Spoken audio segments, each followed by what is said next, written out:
Bonjour, bonsoir et bienvenue à Droit de réponse. Droit de réponse est votre magazine dominical sur Equinox Télévision qui fait le round-up des principaux sujets d'actualité qui ont retenu l'attention de la presse au cours de la semaine qui s'achève. Et cette semaine, la presse s'est beaucoup intéressée au massacre de Kumba, au film d'horreur de Kumba pour reprendre le tri-hebdomadaire L'œil du Sahel. 7 enfants, rappelle Cameroun Tribune, ont été froidement abattus et plusieurs autres blessés samedi dernier par une bande armée. C'était dans une école au quartier Fiango, à Kumba, dans la région du sud-est du Cameroun. Mais comment en est-on arrivé là? Comment en est-on arrivé à un massacre d'enfants? À un massacre d'écoliers dans leur école, dans leur salle de classe? Nous sommes tous coupables, répond le journal Intégration.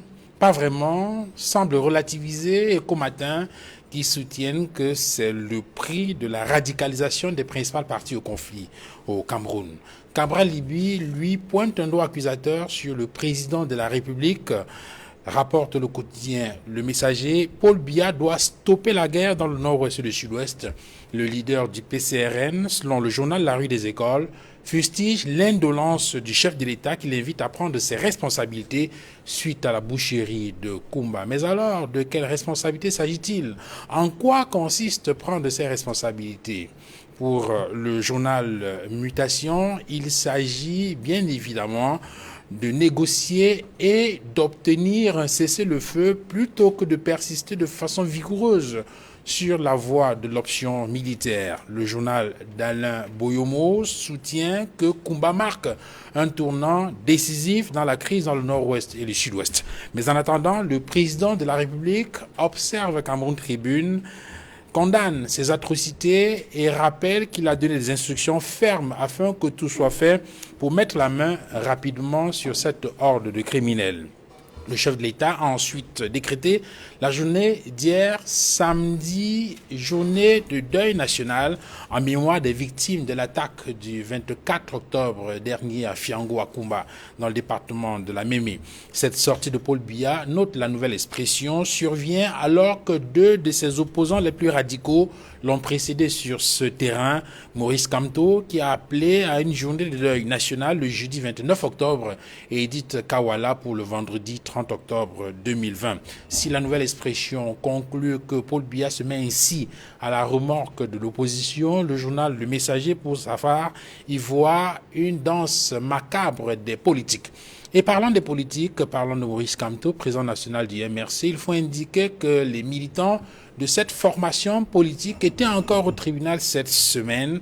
Parmi eux, Mamadou Mouta, premier vice-président, condamné à 24 mois de prison en septembre 2019 suite à une mutinerie à la prison de Kondengui en juillet 2019. Il voit sa peine être allégée par la Cour d'appel du centre, une peine qui passe de 24 mois à 18 mois. Ainsi, dans quelques semaines, Mamadou Mouta pourrait retrouver la liberté, de l'optimisme à l'horizon.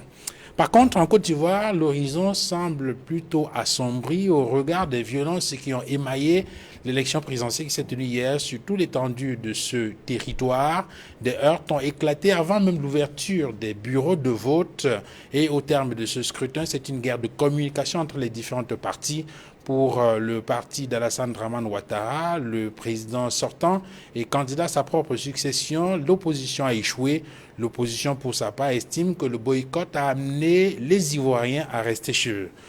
De toutes les façons, s'achemine-t-on vers un autre passage en force de Alassane Dramane Ouattara? Il faut indiquer que les manifestants qui sont descendus dans la rue protestaient contre la candidature de Alassane Dramane Ouattara à un troisième mandat à la tête de la Côte d'Ivoire. Réussira-t-il quand son homologue Alpha Condé a passé en force? Va-t-on finalement obtenir un jour dans les anciennes possessions françaises une élection crédible, transparente et non contestée? Y a-t-il finalement une malédiction francophone en matière d'élection présidentielle en Afrique? On verra tout cela dans le courant de cette émission de Droit des réponses avec nos invités. J'introduis tout d'abord Edmond Kamgia. Edmond, bonjour. Bonjour Duval Fangois, je salue tous les copanélistes et j'adresse mes salutations et mon affection sincère à tous les téléspectateurs fidèles de cette émission. Edmond Kamgia, journaliste éditorialiste à la Nouvelle Expression et consultant sur droit de réponse. Sur le plateau de droit de réponse également, ce dimanche, Christian Massoma, bonjour. Bonjour Duval, je veux particulièrement revenir sur les événements de Kumba pour témoigner au nom du MRC une fois de plus notre compassion émue aux familles des victimes.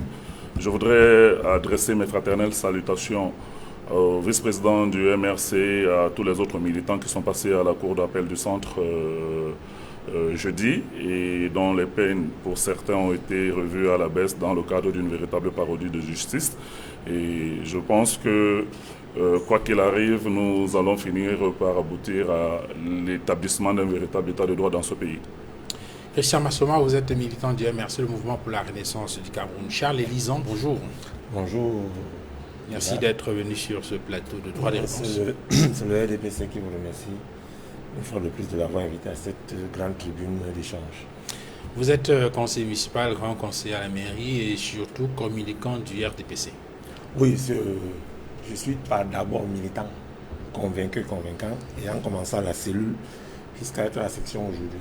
Pas les militants qui sont arrivés en 2018 pour une élection présidentielle, pas les militants qui aujourd'hui versent des larmes de crocodile. C'est ce qui s'est passé à Kumba et adressent des messages aux gens qui ont été emprisonnés dans une procédure judiciaire normale. Nous ne sommes pas là pour faire la politique politicienne, nous sommes là pour dire la vérité aux Camerounais et leur donner la vraie route à suivre. Edmond Kamgia, passer le deuil. Il faut rappeler que hier, samedi, était journée de deuil national sur toute l'étendue du territoire national, avec le drapeau qui était en berne. Passer le deuil, passer l'émotion, il faut peut-être commencer à établir la responsabilité. Oui, tout à fait, Duval Fangwa. Mais avant d'aborder cette question proprement dite, j'aimerais émettre une opinion par rapport à la journée qui a été officiellement choisie pour le deuil national. Un samedi, un jour non ouvrable, un jour de week-end. Je pense que ce ne fut pas une bonne idée au niveau du choix de la date. Il eût été judicieux et opportun que le chef de l'État décréta ce deuil national un jour de la semaine, un jour ouvrable, c'est-à-dire entre lundi et vendredi.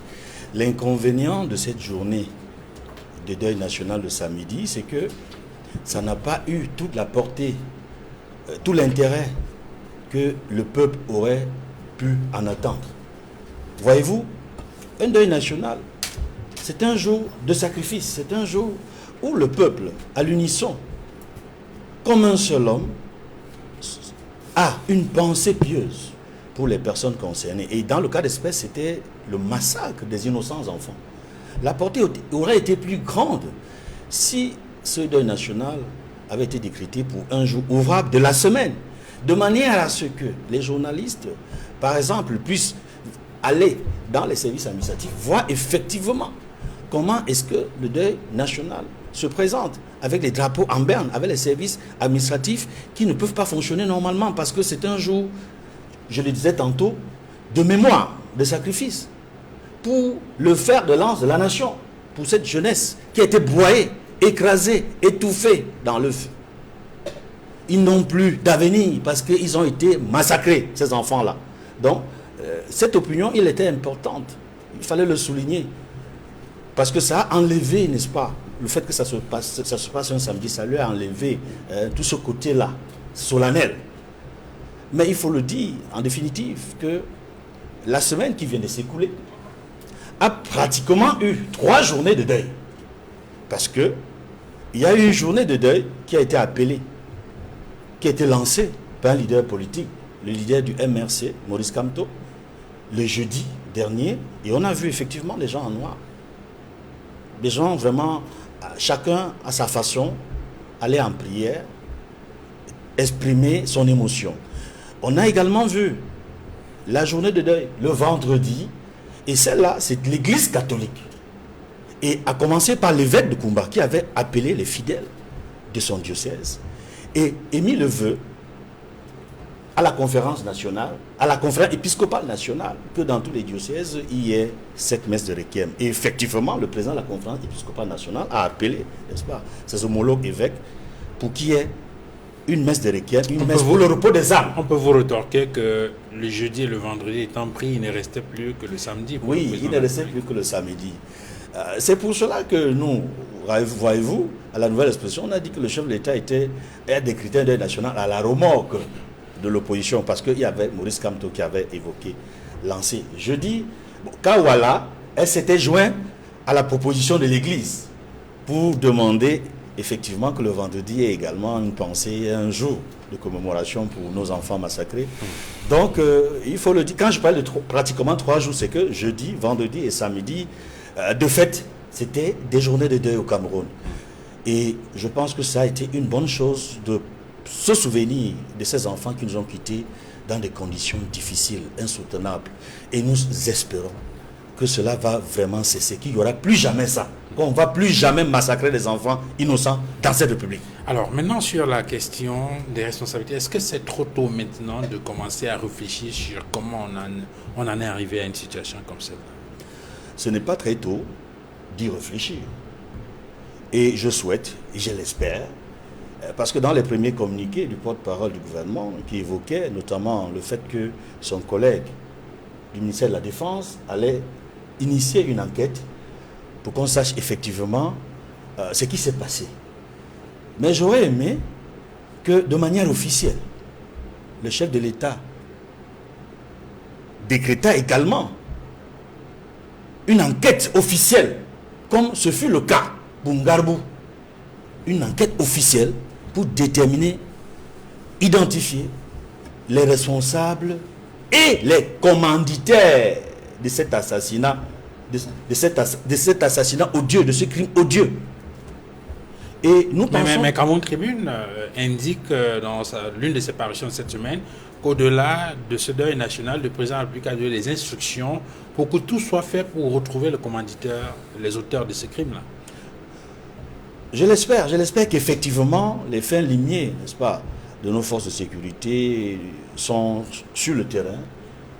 Et il y a eu certaines informations qui ont circulé, selon lesquelles un des assassins aurait été assassiné. Il reste à vérifier encore véritablement cette rumeur qui a circulé. Je ne sais pas si elle est officielle.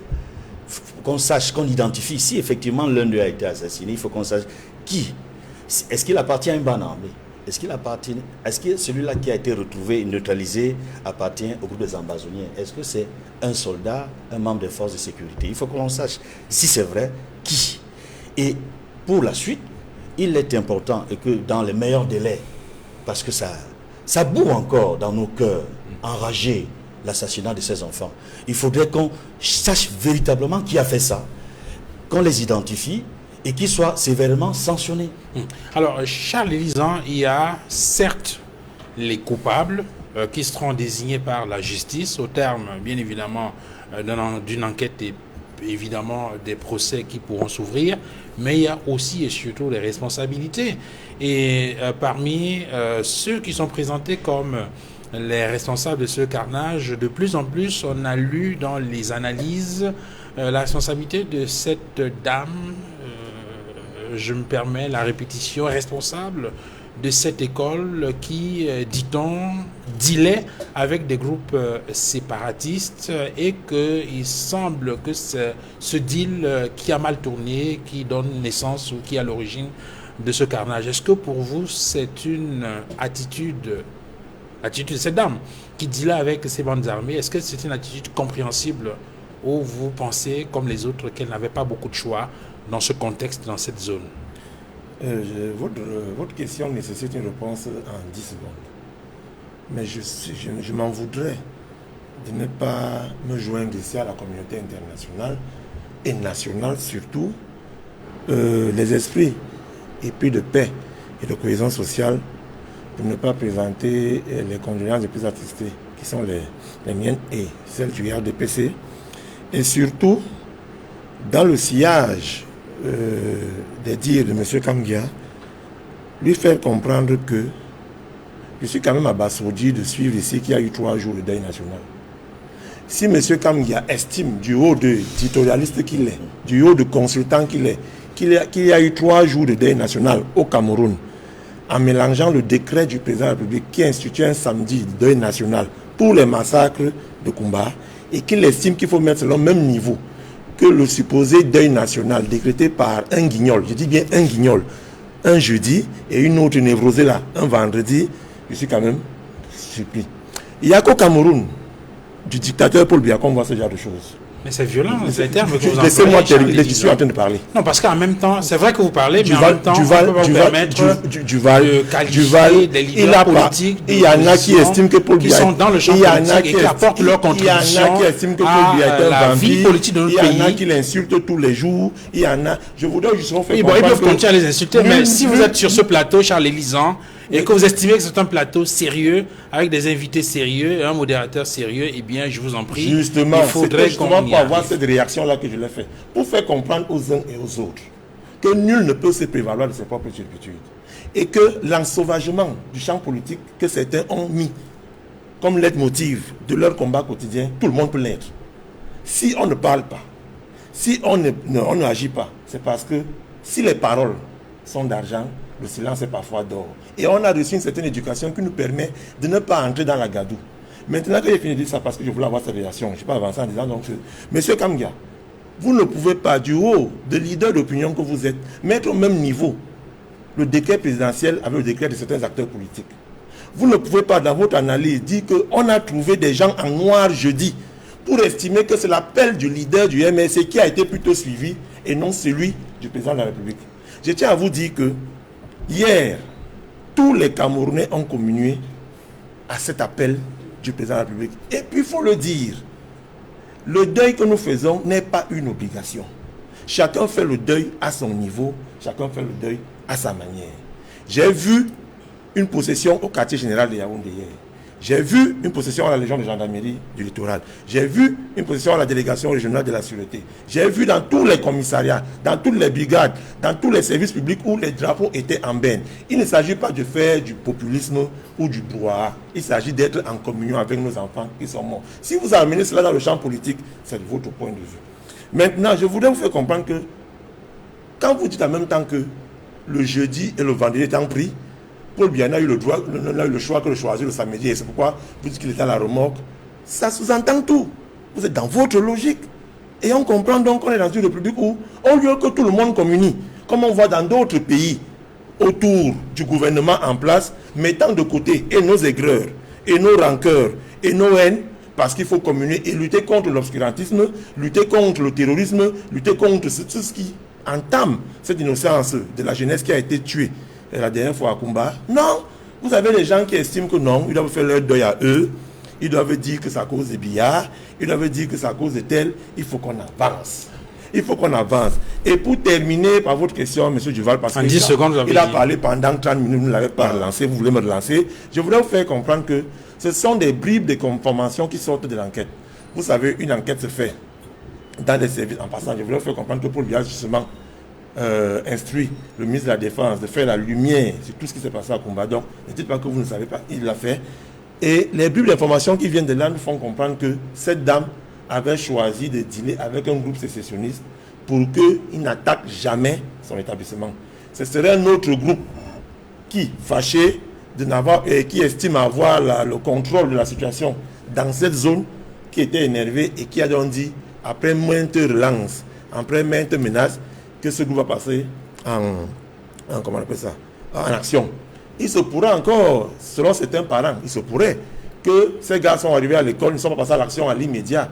Ils ont passé un peu de temps là-bas à l'intérieur pour négocier avec le principal de l'établissement. Et c'est au vu que les négociations n'ayant pas abouti qu'ils ont attaqué. Il se pourrait qu'un parent dit qu'il les a vus arriver sur des motos, au lieu d'alerter les forces de l'ordre, il dit qu'il a cru que ces gars voulaient attaquer plutôt les FDS, donc les forces de sécurité.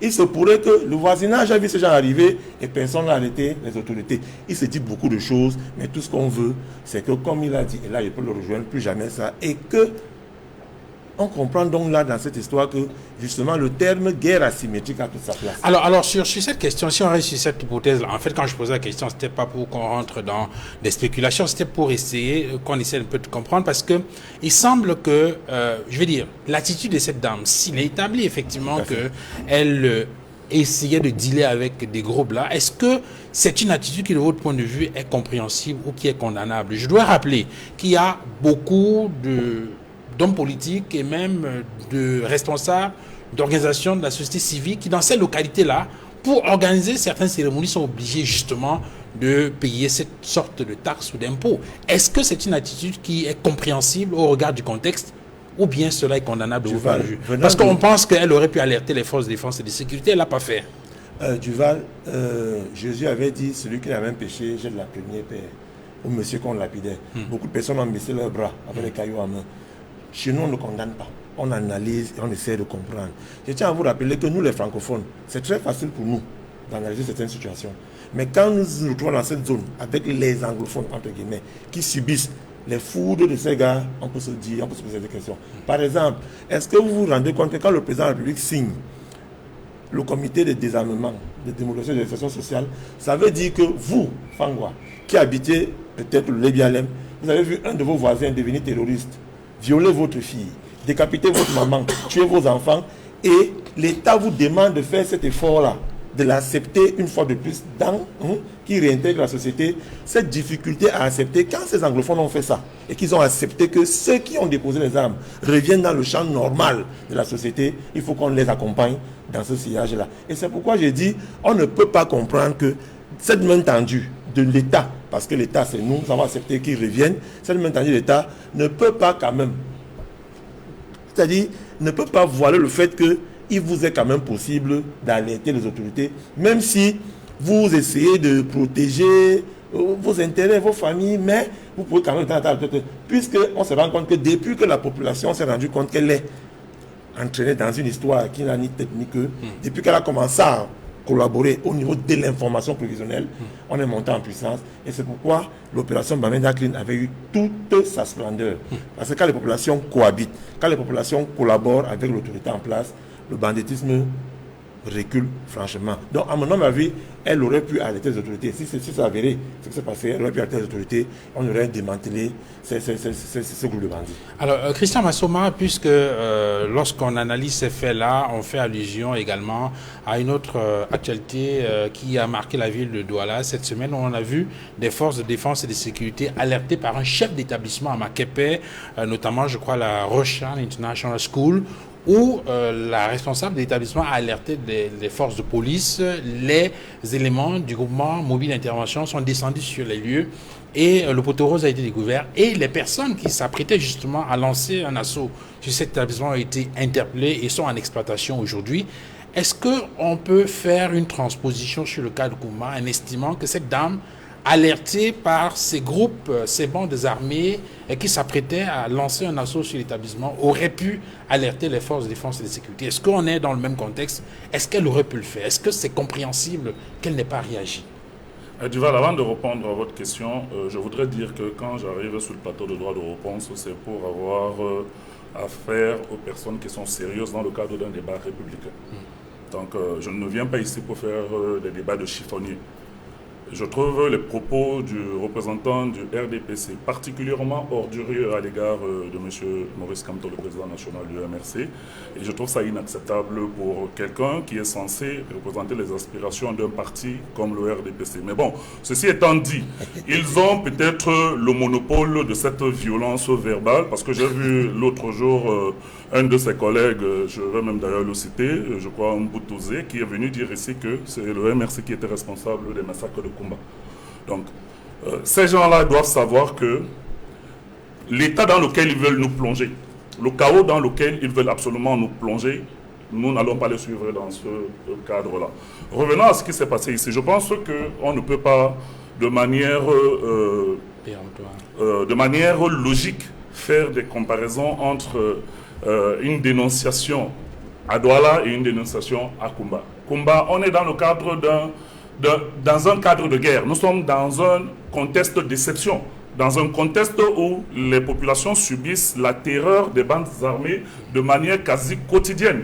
Donc on ne peut pas imaginer un temps soit peu que les personnes qui vont se livrer à un certain nombre d'actes et qui pourront être identifiées éventuellement par les bandes armées avec les représailles possibles puissent avoir la même attitude que les personnes qui se retrouvent à Douala dans une certaine quiétude et qui peuvent collaborer de manière un peu plus efficace avec les forces de maintien de l'ordre et de sécurité. Donc cette transposition me paraît un peu hasardeuse. On peut, sans légitimer l'acte de la dame de combat, comprendre qu'elle vit dans une torpeur avec ses élèves depuis des années, qu'elle vit dans une torpeur avec les parents depuis des années et que l'école n'a même pas eu lieu pendant un certain nombre pendant un certain temps dans cette localité du nord-ouest et du sud-ouest en particulier. Donc il faut comprendre le contexte du nord-ouest et du sud-ouest qui est un contexte particulier, qui est un contexte d'exception et qui ne permet pas aux citoyens de pouvoir exercer un certain nombre de droits et un certain nombre de prérogatives en rapport peut-être avec une éventuelle collaboration avec les autorités publiques en place. Donc voilà ce qui s'est passé à Kumba. Et je voudrais dire que quand on entend un certain nombre d'élucubrations venant de la part des représentants du régime en particulier, on se pose la question de savoir si ces personnes ont véritablement un cœur à compatir avec le drame qui s'est produit à Kumba. Nous l'avons dit, le président national l'a dit de manière assez péremptoire, c'est un acte ignoble, inacceptable, c'est des massacres de nos enfants, c'est des choses qui ne peuvent pas se produire dans une république, même dans le cadre d'une guerre asymétrique, comme vous dites. Moi, je refuse de penser que ces pauvres petits anges étaient des victimes collatérales de cette guerre. Je refuse de penser que nous devons continuer dans cette voie. Et à la suite du président national, je pense que le sang n'a que trop coulé. Et il faut qu'on arrête. C'est ça, en réalité, l'interpellation qui doit être la nôtre aujourd'hui. C'est que nous ne pouvons pas continuer dans cette voie. Au lieu de rentrer dans des joutes politiques, au lieu de chercher à stigmatiser les uns, au lieu de ramener la même rhétorique qui transpire la haine, on doit comprendre que dans une république, et il a cité des exemples tout à l'heure dans un certain nombre d'États, il dit qu'on a vu ça dans le monde. Dans tous les pays du monde qui se revendiquent d'un minimum de démocratie, lorsqu'il y a des problèmes aussi sérieux, le président de la République convoque l'ensemble de la classe politique. Ils se mettent sur une table, ils discutent et ils recherchent des solutions. Parce qu'il n'est plus question à ce moment-là de faire la différence entre Maurice Kamto, Kawala, Paul Biya. On doit trouver une voie consensuelle pour sortir le pays dans la torpeur dans laquelle il est plongé depuis quelque temps. Et c'est ça la République. Et c'est ça l'idée que nous nous faisons de la démocratie. Quand on parle du deuil national, pourquoi est-ce que le président de la République n'a pas décrété ce deuil national immédiatement après la commission de ces massacres? Pourquoi il a fallu attendre autant de jours? Pourquoi il a fallu simplement qu'on attende 68, 48 heures, 72 heures après? Je vais vous dire, à Nice avant-hier, un extrémiste a pénétré dans une église et a égorgé 3 Français. 2 heures après, le président Macron était sur le site. Et le conseil de guerre, c'est ça gouverner en réalité. Il faut que les Camerounais comprennent que nous ne pouvons pas continuer avec une gouvernance à tatillon. Nous ne pouvons pas continuer avec une gouvernance qui ne respecte pas les normes, les standards minimum acceptables dans tous les États qui se veulent un temps soit peu démocratiques. Le président de la République aurait dû réagir immédiatement et prendre ses responsabilités de chef de l'État et de chef de la nation. Parce qu'à un moment donné, je pense que quand le pays est plongé dans une forme d'horreur indicible, il appartient au chef de l'État de pouvoir faire en sorte que la communion et le consensus national se fassent autour d'un certain nombre d'actes qui ne sont inacceptables pour nous et qui nous indignent au plus haut point. Alors, M. Zang, au lieu de venir porter votre doigt accusateur sur les autres, interpellez le président de la République et le président national de votre parti qui prennent véritablement ses responsabilités et qu'on arrête avec ce cycle d'horreur. Ok. Alors, Edmond Kamgia, justement, parlant des responsabilités, le journal Intégration cette semaine écrivait en sa une « Nous sommes tous coupables ». Mais lorsqu'on parcourt le journal Le Messager sur la même question, le journal Le Messager qui fait le compte rendu de la conférence de presse donnée par Cabral Libby, président national du MRC, cette semaine sur cette question, l'honorable Cabral Libby le PCRN pointe un doigt accusateur sur le président de la République du Cameroun. Cabral Libby estime que l'indolence du chef de l'État justifie ce qui s'est passé à Kumba et qu'il est temps que Paul Biya, président de la République du Cameroun, prenne ses responsabilités. Est-ce que c'est un point de vue que vous partagez sur la responsabilité du président de la République dans les massacres de Kumba? Duval Fangwa, je vais d'abord revenir sur ce que je pourrais appeler une motion d'ordre sur ce plateau. Droit de réponse est une émission sérieuse qui est dirigée par un présentateur sérieux, par un consultant sérieux et des panélistes que nous avons bien voulu convier sur ce plateau parce que nous croyons qu'ils sont sérieux. Quand un des copanélistes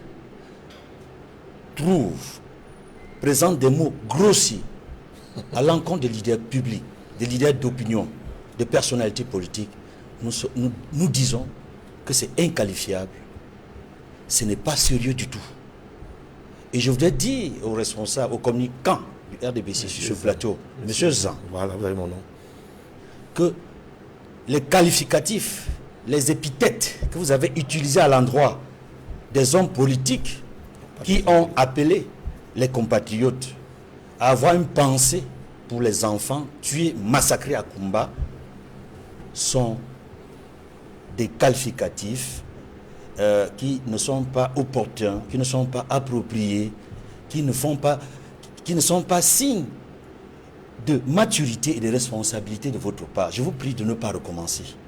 Parce que sur ce plateau, nous invitons des personnes sérieuses. N'invitez plus, si vous voulez, c'est votre problème. Ça, c'est d'un. Et de deux, je voudrais dire que nous avons beaucoup de respect pour les téléspectateurs de cette émission, ainsi que d'autres émissions de débat que nous avons ici à Equinox Télévision. C'est l'éditorialiste qui parle. Et je voudrais dire que pour un débat serein, pour un débat constructif, nous avons besoin non pas de nous insulter, ni d'insulter des personnes qui ne sont pas présentes sur le plateau, mais nous devons, à force d'arguments, à force de démonstrations, soutenir les propos que nous avançons. Le communicant du RDPC sur ce plateau a cru vouloir dire que ce que j'ai prononcé, que les faits que j'ai rappelés sur la chronologie des faits, depuis le 24 octobre, depuis que ces enfants ont été massacrés, j'ai tout simplement rappelé les faits et puis j'ai commis une analyse. Lorsque je rappelle les faits, que tel leader a estimé que tel jour, les compatriotes, les concitoyens pouvaient vraiment avoir une pensée pour nos enfants. Tel autre leader a cru que tel autre jour pouvait convenir à ce que tout le monde pense à ces enfants massacrés. J'ai même rappelé que l'Église, il y a eu dans tous les diocèses de la République une messe de requiem pour le repos des âmes de ces enfants le vendredi, je vous l'ai dit. Et ce sont les faits qui sont déroulés tels que je les présente. Je n'ai pas dit autre chose que ça avant que d'analyser les faits. Et je n'ai jamais dit sur ce plateau, monsieur Zan, je n'ai jamais dit que nous avons eu je n'ai jamais dit qu'il y a eu 3 jours de deuil national. Il y a un jour de deuil national qui a été décrété par le président de la République, Paul Biya. Il y a d'autres jours de deuil qui ont été lancés. Vous permettez que je déroule? Sont sérieux. Et cela participe, vous savez, la discipline. Allons-y, Edmond. C'est important pour nous à Equinox. Vous l'avez dit, vous l'avez expliqué, les téléspectateurs ont compris. Maintenant, il faudrait qu'on avance sur la question que j'ai posée en rapport avec les responsabilités qui doivent être établies. J'ai indiqué tout à l'heure, et en reprenant le quotidien Le Messager, qui a fait un compte rendu de la conférence de presse de Cabral Libi, président national du PCRN, que le président de la République est responsable des massacres de Kumba au regard de son indolence dans la gestion de la crise dans le nord-ouest et le sud-ouest. Oui, je pense que le président Cabral Libi est dans son rôle en tant que leader politique. Il a tenu sa conférence de presse et c'est lorsqu'il dit que le président de la République doit prendre ses responsabilités, en réalité, il n'est pas le seul à l'avoir dit. Tous les autres leaders d'opinion et leaders politiques l'ont dit avant lui. Donc, il est dans son rôle et je pense qu'il a été entendu. Je souhaite qu'il ait été entendu comme les autres leaders également ont abordé cette question-là. Et même les membres de la société civile se sont prononcés et ont souhaité que le chef de l'État, en tout cas que le gouvernement prenne leurs responsabilités pour qu'il n'y ait plus jamais ça. Pour qu'il n'y ait plus jamais ça. Nous avions cru qu'après Ngarbou, où des femmes, y compris des femmes enceintes, ont été assassinées, des bébés, des enfants ont été assassinés, non seulement ils ont été tués, massacrés, mais on a jeté, n'est-ce pas, des produits comme des carburants sur eux, ils ont été incendiés. On a cru que de tels actes n'avaient plus jamais survenu dans ce pays. Et qui plus est, dans la guerre qui secoue depuis 4 ans, pratiquement, les régions du nord-ouest et du sud-ouest. Je pense donc que chacun étant dans son rôle, les leaders politiques, Cabral, Libye et les autres, mais également les responsables de la société civile, on les a vus se prononcer en leur temps et très rapidement sur la question. Ce que nous pouvons tout simplement ajouter, c'est que l'enquête ne traîne pas beaucoup. Et que, parallèlement, ce que la communauté nationale, mais aussi la communauté internationale n'a cessé de dire, qu'il faudrait rapidement ouvrir un dialogue inclusif, en tout cas, poursuivre ce qui a commencé au Cameroun le 2 juillet dernier, parce qu'il y a eu une rencontre entre les leaders sécessionnistes, parmi lesquels leader Ayoub Sissi Koutabé, et la partie gouvernementale, pour trouver les voies et moyens de parvenir à un cessez-le-feu. Parce que cette étape est indispensable. Obtenir le plus tôt possible un cessez-le-feu. Je rappelais même sur l'un des plateaux de droit de réponse que Antonio Guterres, le secrétaire général de l'ONU, a donné la possibilité à des pays qui ne sont pas parvenus, des pays en guerre, en crise, en conflit, qui ne sont pas parvenus à cesser le feu, qu'ils ont jusqu'à la fin de l'année. Nous avons encore un peu de temps, mais il faut gagner du temps, parvenir à un cessez-le-feu et trouver le cadre nécessaire pour ouvrir la possibilité d'un débat serein pour la résolution définitive et durable de la crise anglophone. Alors nous recevons sur ce plateau Maître Lavoisier Tapi. Bonjour. Bonjour, bienvenue Maître. Et bonjour, je souhaite aussi un chaleureux bonjour à tous les copanélistes, Et je voudrais également dire une chaleureuse bienvenue à mon président national, le Chairman John Frundi, qui est arrivé ce matin au Cameroun. Je lui souhaite bienvenue au Cameroun. Et beaucoup de choses, je pense qu'avec son arrivée, l'animation du SDF va prendre une sérieuse accélération. Donc, très bienvenue, Chairman, qui est déjà à Yaoundé, qui aujourd'hui, à ce moment précis, est en train à organiser un culte écuménique en la mémoire des camarades qui sont morts en son absence. Maître Bandam, le bâtonnier Sama, Maître Manga Moussolé, qui est décédé ici à Douala, c'était notre conseiller juridique national, le maire Balik et beaucoup d'autres camarades qui sont décédés pendant qu'ils n'étaient pas là. Il est en train d'organiser un culte en leur honneur. Je voudrais aussi dire bonjour à... J'ai découvert des amis du Val à Koungé Somsi. Koungé Somsi, c'est dans l'arrondissement, c'est un village dans l'arrondissement de Dizangué, département de la Sanaga-Maritime. Et j'ai dit un bonjour particulier au directeur de l'école publique de Koungé Somsi. Une école publique à cycle complet qui a un seul maître public dans la Sanaga-Maritime. Un seul. C'est le seul maître d'État. La Sanaga-Maritime, c'est dans la région du littoral. Oui. Koungé Somsi, à Dizangué, dans l'arrondissement de... Une école publique à cycle complet, de la maternelle jusqu'au Koumendeux. Un seul maître. Les autres, c'est les parents qui se débrouillent. Alors, vous voyez le droit à l'éducation qu'on claironne dans le RDPC là, voilà comment cela se matérialise. Je vous donne l'exemple. J'étais il y a 2 semaines dans ce village. C'est terrible. Alors, maintenant sur la question que vous trouvez en débat concernant les responsabilités, passer le deuil, passer l'émotion, il faudrait qu'on tire les leçons. Et tirer les leçons, bien évidemment, signifie dégager les responsabilités pour voir quels sont les mécanismes qu'il faut mettre en place pour que Kumba ne se reproduise pas.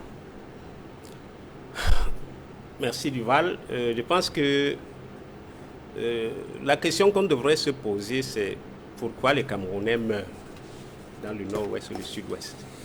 Parce que c'est une guerre camerouno-camerounaise. Les Camerounais meurent à cause de l'arrogance avec laquelle nous sommes gouvernés dans ce pays. les turiféraires du RDPC claironnent que la forme de l'État est non négociable. Le Cameroun est un et indivisible. Mais c'est un disque rayé et dépassé. La forme de l'État est non négociable. En 1961, à la conférence de Fouman, on a négocié la forme de l'État pour adopter l'État fédéral. Le référendum du 20 juin 1972 concernait la forme de l'État. Le décret du président Paul Biya en 1984 qui transforme la République unie en République du Cameroun, ça concernait la forme de l'État. À la tripartite, on a discuté la forme de l'État. La décentralisation que vous appliquez maintenant, c'est la forme de l'État qu'on a discuté à la tripartite. Quand vous dites la forme de l'État est indiscutable, on en discute tout le temps, monsieur. Comment le RDPC, la guerre du Nord-Ouest-Sud-Ouest, c'est à cause des langages comme ceux-là. La forme de l'État est non discutable. En 2016, quand les avocats et les enseignants lancent la première grève, le pouvoir, coincé à cause des brutalités qui commençaient déjà à être condamnées, initie un dialogue à Bamenda. Il n'y avait pas que les enseignants ou les avocats, parce qu'aujourd'hui, votre trophée de guerre, c'est qu'on a donné des choses aux avocats, on a donné des choses aux enseignants. Il n'y avait pas que les avocats et les enseignants. Il y avait beaucoup d'autres syndicats à Bamenda. Pour peu que les anglophones aient demandé qu'on discute sur la forme de l'État, qu'on discute. On peut discuter sans changer la forme de l'État, mais qu'on discute au moins. Le lendemain, on a dissous le consortium. Abombala s'est retrouvé en prison. Le professeur Fontem Neba s'est retrouvé en prison pour avoir demandé qu'on discute la forme de l'État. Mantou Bibixi a récolté 10 ans de prison au tribunal militaire de Yaoundé pour avoir demandé, pour avoir critiqué la gestion du délégué du gouvernement à Bamenda. Cette intransigeance, cette arrogance a abouti à cette guerre. Et depuis, les gens meurent, les gens meurent, les gens meurent. Avant Kumba, nous avons pleuré Kumba. Mais moi, je pleure depuis 4 ans, M. Elisan. Pourquoi nos militaires meurent à Bamenda, dans le nord-ouest et le sud-ouest? Pourquoi nos enfants meurent dans le sud-ouest et le nord-ouest? Vous savez, le chef de l'État a décrété un deuil national pour Kumba. Pourquoi on ne l'a pas fait pour Ngarbou? En Ngarbou, c'était 13 enfants sur 22. 13 enfants massacrés. La différence entre Kumba et Ngarbou, c'est qu'à Kumba, ça se passe dans une école, alors que l'école a repris.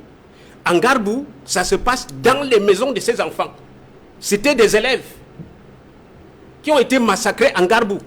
Et le plus jeune était encore dans le ventre de sa mère. On l'a tué, on a brûlé le corps de sa mère. Ce n'étaient pas les séparatistes. Florence Ayafor, Comfort Toumassa, ces dames qu'on a décapitées, que les séparatistes ont décapitées. Ça a suscité l'émoi pour un temps. Qu'est-ce que vous avez fait? Je me serais attendu à ce que, comme le chairman l'a toujours demandé au président de la République, vous déclarez une journée de deuil national, que cela soit accompagné d'un cessez-le-feu unilatéral. Le dialogue, M. Elisan, c'est l'arme des forts. Un faible ne peut pas accepter un dialogue. C'est quand on est fort qu'on accepte le dialogue. Le dialogue, c'est l'arme des forts. Mais je regrette. Kumba, c'est le RDPC. M. Paul Biya porte dans sa conscience le sang de ses enfants pour le refus systématique de régler la crise anglophone. En mon patois, il y a une expression. Je vais le dire en mon patois. Allez-y sur Nyengaleuche. Allez-y sur Nyengaleuche. Et je vais vous traduire ça exactement. Ça veut dire tuer quelqu'un, aller à son deuil. Vous avez déjà vu un assassin qui se pointe comme ça, il voit comment on enterre sa victime? C'est ce que vous faites. L'histoire retiendra que le président de la République, qui est président de votre parti, le président de la République, a ouvert sa bouche et a déclaré la guerre à la population anglophone. Paul Biya l'a fait. Tu déclares la guerre aux anglophones. Pourquoi quand vous déclarez la guerre aux anglophones, vous pleurez les dégâts collatéraux? Il y a quelle guerre qui est propre? Il n'y a pas de guerre propre. Et vous, Kumba ne va pas cesser si on ne règle pas ce problème. Alors, Maître Api, en quelques secondes avant de redonner la parole aux autres, au niveau des pouvoirs publics, au niveau du Sérail, on estime qu'il y a une main tendue qui a été adressée aux séparatistes. On leur a demandé de déposer les armes et d'intégrer les comités qui ont été mis en place. Il y a des opérations qui ont été menées par les pouvoirs publics dans ce sens-là. Et on estime que c'est justement cette radicalisation de cette partie qui peut justifier qu'aujourd'hui, on ne soit pas sorti l'auberge. Oui, mais c'était une fausse stratégie. Monsieur Élise, on ne va pas contester ça. Vous ne pouvez pas en pleine guerre demander à une des parties de déposer les armes. On dépose les armes quand les négociations sont ouvertes. Et pour désarmer les séparatistes, il n'y a pas que Cameroun, on l'a vu ailleurs, pour désarmer les rebelles. On fait des commissions, il y a la Croix-Rouge, il y a des gens qui vont désarmer et on les intègre dans un camp. On ne peut pas en pleine guerre dire aux gens allez dans un camp. C'est une fausse stratégie. Et vous voyez que cette stratégie a échoué. Parce que certains gars qui sont allés dans les camps à Bamenda ont déserté. Et puis même, quand vous dites qu'il faut aller dans des camps, vous savez que dans une guerre comme celle-là, la plupart des jeunes qui sont enrôlés par les forces combattantes, c'est des jeunes désœuvrés. Et quand c'est des jeunes désœuvrés, régulièrement, ce qu'on fait, c'est que quand il y a des négociations de paix, quand les parties belligérantes s'assoient pour négocier la paix, les chefs de guerre ordonnent à leurs combattants le cantonnement dans des camps qui sont clairement identifiés. Et on vient dans ce camp les désarmer, les enlever pour les amener dans des camps où on doit leur donner la formation à un emploi et par la suite la réinsertion. La réinsertion. Ce qui n'a pas été fait. Donc ça, c'est placer la charrue avant les bœufs. Le chairman a demandé constamment au président national du RDPC, qui est le chef de l'État, d'ouvrir un dialogue. Et en ce sens, le cardinal Toumi a initié un dialogue. Parce que ce qui est clair de dire, c'est que il y a des extrémistes anglophones. C'est eux qui ont pris les armes. C'est les extrémistes anglophones qui ont pris les armes. La plupart des anglophones sont en majorité des fédéralistes. Ce n'est pas des sécessionnistes. Ils se sentent camerounais. C'est les extrémistes qui ont pris des armes. Du côté du pouvoir, du côté RDPC, on a des extrémistes. Des extrémistes des va-t-en-guerre pour qui il faut massacrer toute la population anglophone pour faire finir la guerre là-bas. Mais ce n'est pas possible qu'on puisse massacrer toute la population anglophone. Ok. Monsieur. Alors, Charles Élisant, le sentiment qu'on a en écoutant Maître Lavoisier Sapi, c'est que toute la mécanique qui a été mise en place par le pouvoir à Yaoundé a échoué. Et c'est la raison pour laquelle on se retrouve aujourd'hui avec ce massacre de Kumba. Il y a une maxime populaire qui dit que le chat partit, les souris dansent. Mais quand le chat revient, les souris se rangent. Je suis quand même surpris de voir Maître Lavoisier Sapi citer le chairman 8 fois et applaudir même son retour. Quand on sait que pendant son absence, ils ont créé beaucoup de choses quand il n'était pas là. Ça, c'est votre cuisine interne. Il ne revient pas dessus. Maître. Comme quoi? Non, maître, on se comprend.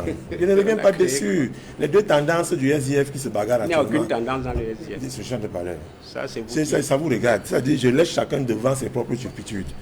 Je voudrais vous faire comprendre que quand vous citez l'histoire du Cameroun à partir de 61 jusqu'à la tripartite, vous parlez de la forme de l'État.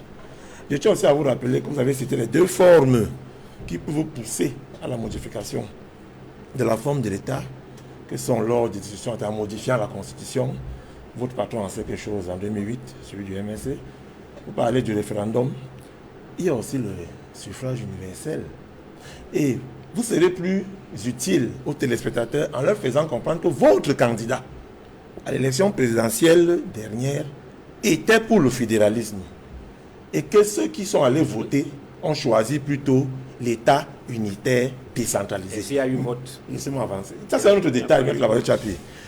Ceux des vôtres, ceux qui ont voté, ceux des vôtres qui ont été élus lors de ces élections, que vous dites qu'il n'y a jamais eu vote, j'ai l'impression qu'ils n'ont pas été élus par le code électoral camerounais, ils ont plutôt été élus par le code de la route, ou le code des marchés. Parce que quand vous êtes élu, c'est un bon code. Quand les autres ne sont pas élus, c'est un mauvais code. Donc pour vous, c'est le code de la route qui a élu vos gars. Je veux continuer à dire à M. Massouma. Vous avez dit qu'on modifie la Constitution, comment? Non, on modifie la Constitution soit à l'Assemblée nationale, c'est-à-dire en demandant un vote au niveau des parlementaires, soit au cours d'un référendum. Ok. Je parle, je m'exprime. Okay. Et quand j'ai dit au cours d'une modification de la Constitution, j'ai dit 2008, il en sait quelque chose. Donc, je suis un homme politique qui parle. Il faut me suivre quand je parle. Non, je voulais être sûr qu'on a bien compris. On se comprend très bien. Je ne fais pas la rhétorique verbale ici comme certains le font. Je voudrais dire à mon ami Massouma que l'indignation sélective, c'est ça qui n'est pas bien. Quand vous parlez, je vous donne tout le bénéfice du doute. Vous avez l'impression, vous montrez que vous voulez qu'on arrange les choses. Pour qu'on arrange les choses, on nettoie partout. Vous ne pouvez pas nettoyer seulement au RDPC, nettoyer aussi chez vous. Vous citez Mboutozé, mais vous ne citez pas votre camarade Mombo, Mignam, qui a traité mon camarade de Tintin en pleine émission. Non, vous n'avez pas été outré. C'était normal. Non, vous regardez, on disait, on avance. Quand votre ami politique traite Paul Biya de vampire, on applaudit, on avance. Quand mon ami Salomon Béas traite Marlise Doualabel sur ce même plateau, des petites dames de prostitution, on applaudit, on avance. C'est pour ça qu'il a une belle. Non, c'est un détail. Pour la peine que Zanga a donné le vrai qualificatif du patron de Kamgia, c'est devenu, on vous dit qu'on est éditorialiste, on est ceci, on est bon. Moi, je vais avancer, Duval. Pour respecter justement votre téléspectateur, je voudrais vous faire comprendre que vous avez cité la France. Justement, en France, lorsqu'il y a ces événements, aucun homme politique ne sort avant que le président ne soit sorti. Je dis personne ne sort. Et même quand on sort pour condamner, on s'aligne derrière la vision et la ligne du président de la République. Vous avez créé une espèce de concurrence avec Paul Biya, que moins d'événements, vous devez réagir. Coronavirus, vous avez fait des cotisations, parce que vous voulez montrer au ministère de la Santé que vous pouvez soigner le coronavirus. Et à la CAN, vous avez cotisé que vous pouvez envoyer votre équipe nationale à la CAN. Vous êtes dans votre logique. On ne peut rien faire parce que c'est un pays de liberté. Mais ce que moi je vous interdis, c'est justement que quand on fait comme vous, supportez vos petites paroles là. Monsieur Kamguevou, vous en sérieux, pas sérieux. Ce n'est pas vous qui faites de moi l'homme sérieux que je suis. C'était pour vous montrer que tout le monde peut descendre dans la boue. Est-ce que vous allez enfin répondre? Tout le monde peut descendre dans la boue. Je suis en train de répondre à votre question. Tout le monde peut descendre dans la boue. Donc pour vous faire comprendre que quand vous dites le RDPC a des aspirations, non. Venant d'un militant du MRC, ce n'est pas bon, monsieur Massouma. Le RDPC, c'est l'aspiration. C'est vous qui avez des aspirations. Nous sommes là où vous voulez être. Donc ne venez pas nous faire des comparaisons futiles et puériles ici entre vous et nous. On parle de la... Quand M. Lavoisier Chapi dit que c'est Paul Biya le responsable, c'est que ce n'est pas un combat. Et là, vous pouvez répéter ce que vous avez dit à votre patron là, s'il vous plaît. Et il n'est pas le seul. Cabral Libi aussi l'a dit. Mais Cabral Libi demande à Paul Biya d'user de ce que lui donne les prérogatives. Le problème, c'est que vous utilisez les paroles de Cabral Libi comme ça vous arrange. Cabral Libi a dit que la Constitution donne certaines prérogatives exceptionnelles au président de la République à travers le décret d'un état d'urgence ou d'un état d'exception. Ça veut dire qu'il faut militariser la zone. C'est ce que vous voulez. C'est ce que Cabral a dit. Il faut militariser la zone. Et je suis quand même surpris si que vous venez prendre cette partie-là comme ça, vous allez dire que le président indolent, ça veut dire que c'est un président qui est trop laxiste, il laisse trop faire. Okay. C'est justement ça, parce que Paul Biya a justement pour vision le dialogue. Vous avez parlé tout à l'heure, monsieur Maître, des camps qu'on crée où les combattants pourraient déposer les armes. Le décret du 30 novembre 2018 qui institue les camps de DDR, c'est quoi? La charrue avant les bœufs. Vous aurez toujours à dire. C'est-à-dire, je ne comprends pas comment Kawa Yannick, qui était en ce moment-là, à partir de 2016 et à 2018, le général en chef, avant que Fidmach en arrive, qui a déposé les armes et qui est venu témoigner au grand dialogue, vous trouvez que non, ce n'est pas normal. Le nombre impressionnant de généraux qui déposent les armes, vous ne voyez pas ça. Pour vous, c'est qu'il faut créer Je ne sais pas quel genre de camp il faut créer, mais c'est ce que Paul Biya fait, ce que tout le monde fait. Charles le Elie, problème voilà, dans ce pays, Charles Elie, pour la guerre répondre, continue. Pour répondre Mais, finalement, pour répondre à ma Il dépose question, les armes, la guerre continue. Comment? est-ce que le massacre de Kumba Oui. ne montre pas que toute la mécanique qui a été mise en place jusqu'ici là n'a pas produit de résultats? Justement, c'est là où je vais blesser les gens, je vais énerver les gens tout à l'heure, là, bas ma réponse. Là, je voulais terminer. Quand mon frère Massouma parle de convocation de la classe politique, monsieur Massouma, je vous regarde dans les yeux. Du 30 septembre au 4 octobre 2019, c'était la convocation de quoi qui avait à Yaoundé? Paul Biya a allé au-delà de ce que vous demandez. Au-delà de la classe politique. Quoi, ça, le grand dialogue national? Oui. Au-delà de la classe, au-delà de la classe politique, il y avait le clergé, il y avait le SDF, ils y étaient. Il y avait Toumi, il y avait Simon Monzo, il y avait la diaspora. Vous voulez la convoquer. Comme vous n'étiez pas là, vous avez choisi de ne pas venir et vous avez choisi 2 semaines plus tard d'aller donner votre copie à l'Audrian. Attendre 2 heures, d'être reçu pendant 5 minutes, c'est votre choix. Vous trouvez que Paul Biya va convoquer dans le MRC à une discussion, tout ira bien. Non. Et Paul Biya fait tout ce qu'il a fait. Le problème est ailleurs, Duval. Mais la ça me dit que, mais pourquoi est-ce qu'on a dit qu'il y a dialogue et que les gens continuent à poser? Il a même commis une erreur terrible. Il dit qu'il faut un dépôt unilatéral. Qui doit déposer? Donc l'armée doit déposer les armes au même niveau que les belligérants. Vous ne m'avez pas suivi. Ah, ok. Je voulais faire dit que le chef de l'État non. doit décréter un cessez-le-feu. Maître. Oui. J'ai fait la seconde C. Quand si un chef d'État décrète un cessez-le-feu, on sait ce que ça veut dire. Je ne vous apprends rien. Non, vous allez m'apprendre. Parce que votre cessez-le-feu là, je veux le comprendre. Quand on décrète un cessez-le-feu, ça veut dire que l'armée se retire des zones en guerre. Et on laisse quand même quelques éléments pour assurer la sécurité des personnes et des biens. Au même niveau, vous placez donc l'armée et les belligérants. Ça veut dire que quand on décrète, l'armée se retire, les belligérants se retirent. Donc dans une république... Mais il y a une guerre. La guerre n'oppose pas l'armée camerounaise à un néant. Il y a une force combattante en face. Monsieur Lavoisier Tchapi. Que vous niez ou pas? Pourquoi les enfants sont morts à Kumba? Monsieur Lavoisier Tchapi, on a voulu brûler l'école ici. La responsabilité du président de la République, c'est de protéger tous les citoyens. Monsieur Lavoisier Tchapi, quand vous serez au pouvoir, vous n'allez pas protéger tous les Camerounais. Parce que quoi?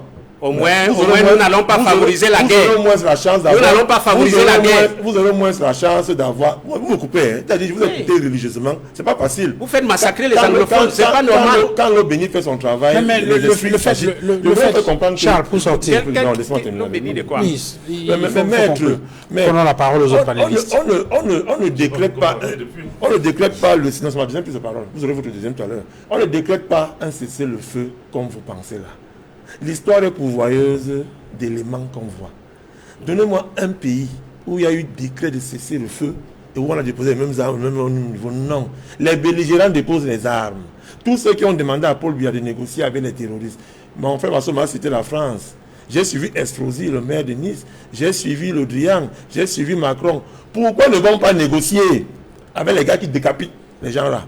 Ils demandent à Paul Biya d'aller négocier, d'aller causer. Pourquoi ils ne causent pas avec eux? Pourquoi le gars qui avait décapité l'enseignant a été massacré par 19 CRS alors qu'il n'avait qu'un couteau en main? Ce n'est pas facile. Et pour terminer, je voudrais vous dire, M. Massouma, quand vous tous avez dit, et là il faut qu'on soit clair, si vous voulez que la crise anglophone se termine, il va répondre sur le plateau où cela a été dit. Quand vous tous avez dit que vous êtes responsable de ce massacre, ça joint justement ce que vous avez dit. On tue quelqu'un, on vient en son deuil. Chez nous, les petits, on appelle ça les vous. Quand on parle des conférences de Munich et de Cologne, elles étaient faites pour quel objectif?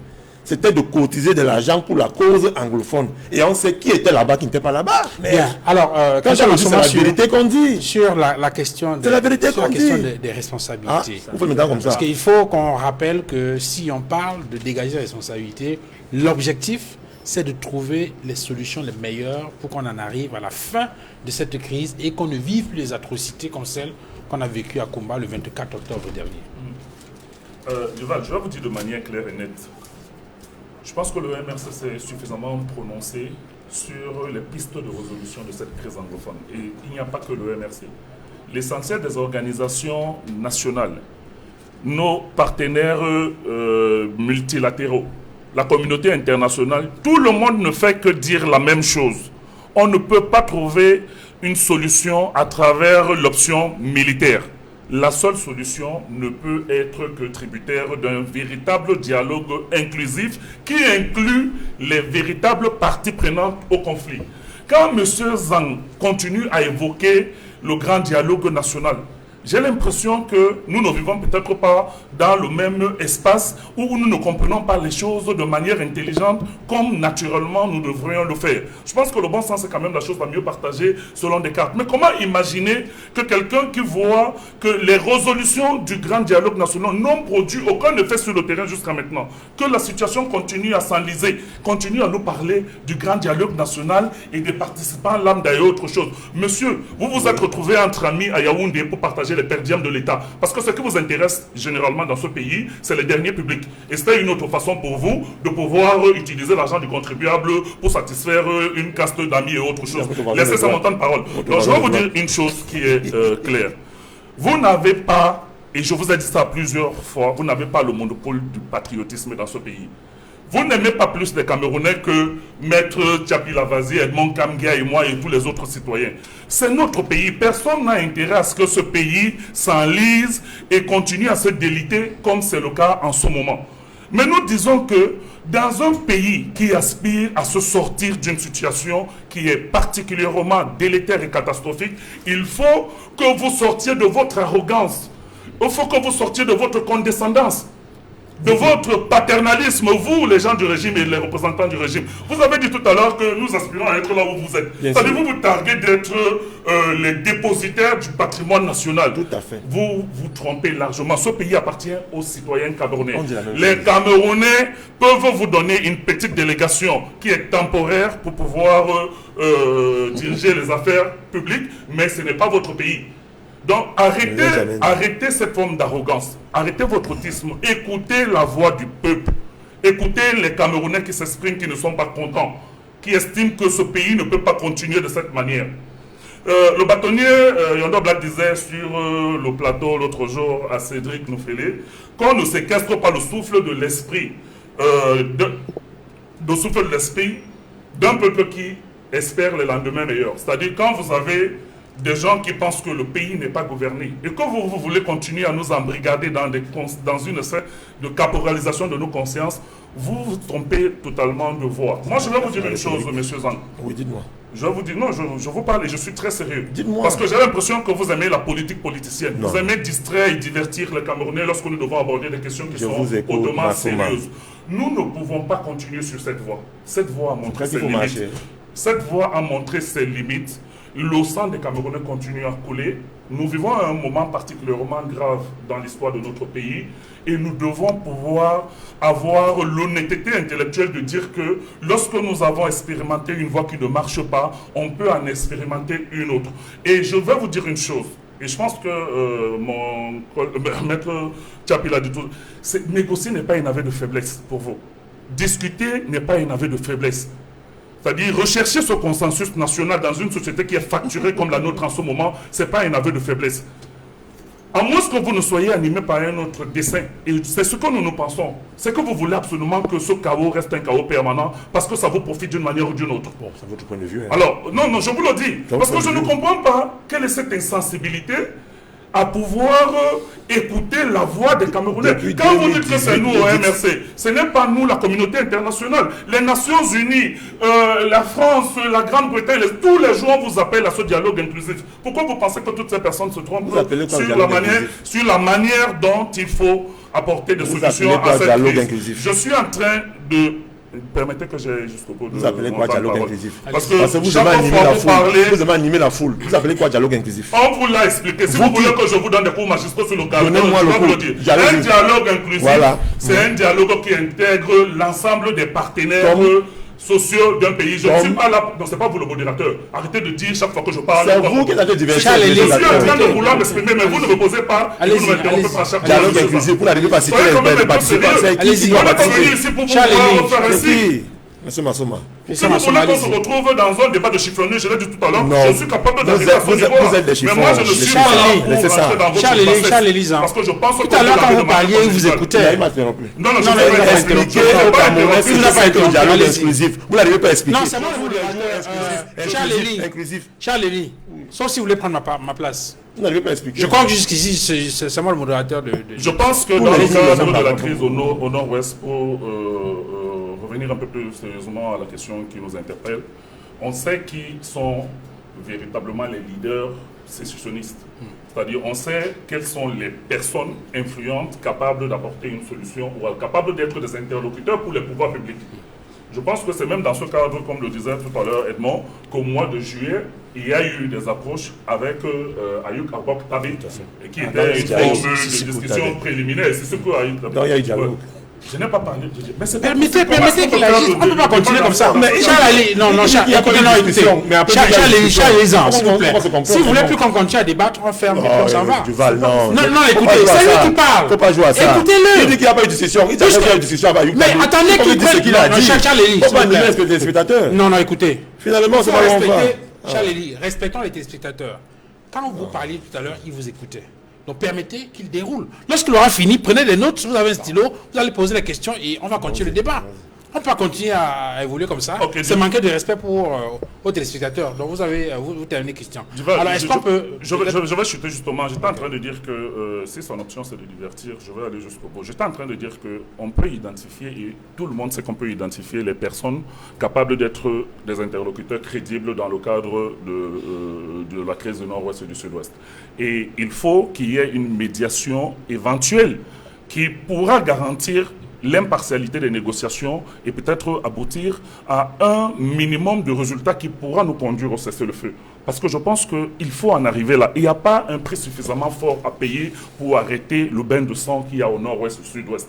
Quitte à ce que nous soyons dans une situation où nous allons peut-être pour les va-t-en-guerre comme M. Zhang et sa bande qui comprennent qu'il n'y a pas un prix suffisamment fort pour la paix.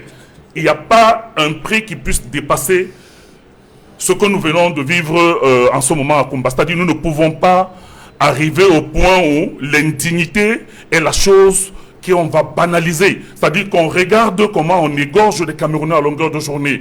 Alors que nous savons que sur le plan politique, on peut avoir un certain nombre de mesures que nous pouvons implémenter de manière en sorte que cette crise s'arrête. On ne peut pas continuer comme ça. Je vais chuter par là. On a dit ici qu'au-delà de tout ce que nous disons, le problème, ce n'est pas le problème des extrémistes. Le problème, c'est sur les revendications politiques et notamment la formule de l'État. Et je ne peux pas comprendre que le RDP soit autant sourd. Avant que nous n'arrivions à l'État, à la République unie et puis à la République du Cameroun, nous étions une fédération.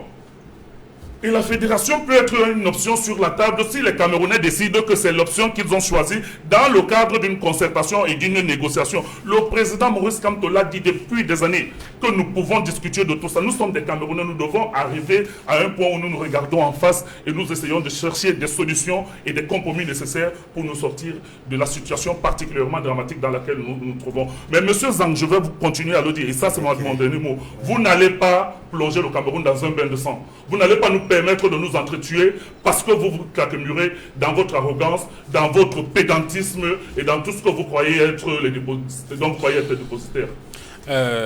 Edmond Kamgia, Christian Massoma l'indique, il y a un certain nombre de leaders politiques, parmi lesquels Maurice Kamto, président national du MRC, qui ont estimé qu'il y avait des mécanismes à mettre en place de façon prioritaire pour le Cameroun, dans les régions du nord-ouest et du sud-ouest, pour mettre un terme à cette guerre avant toute autre opération.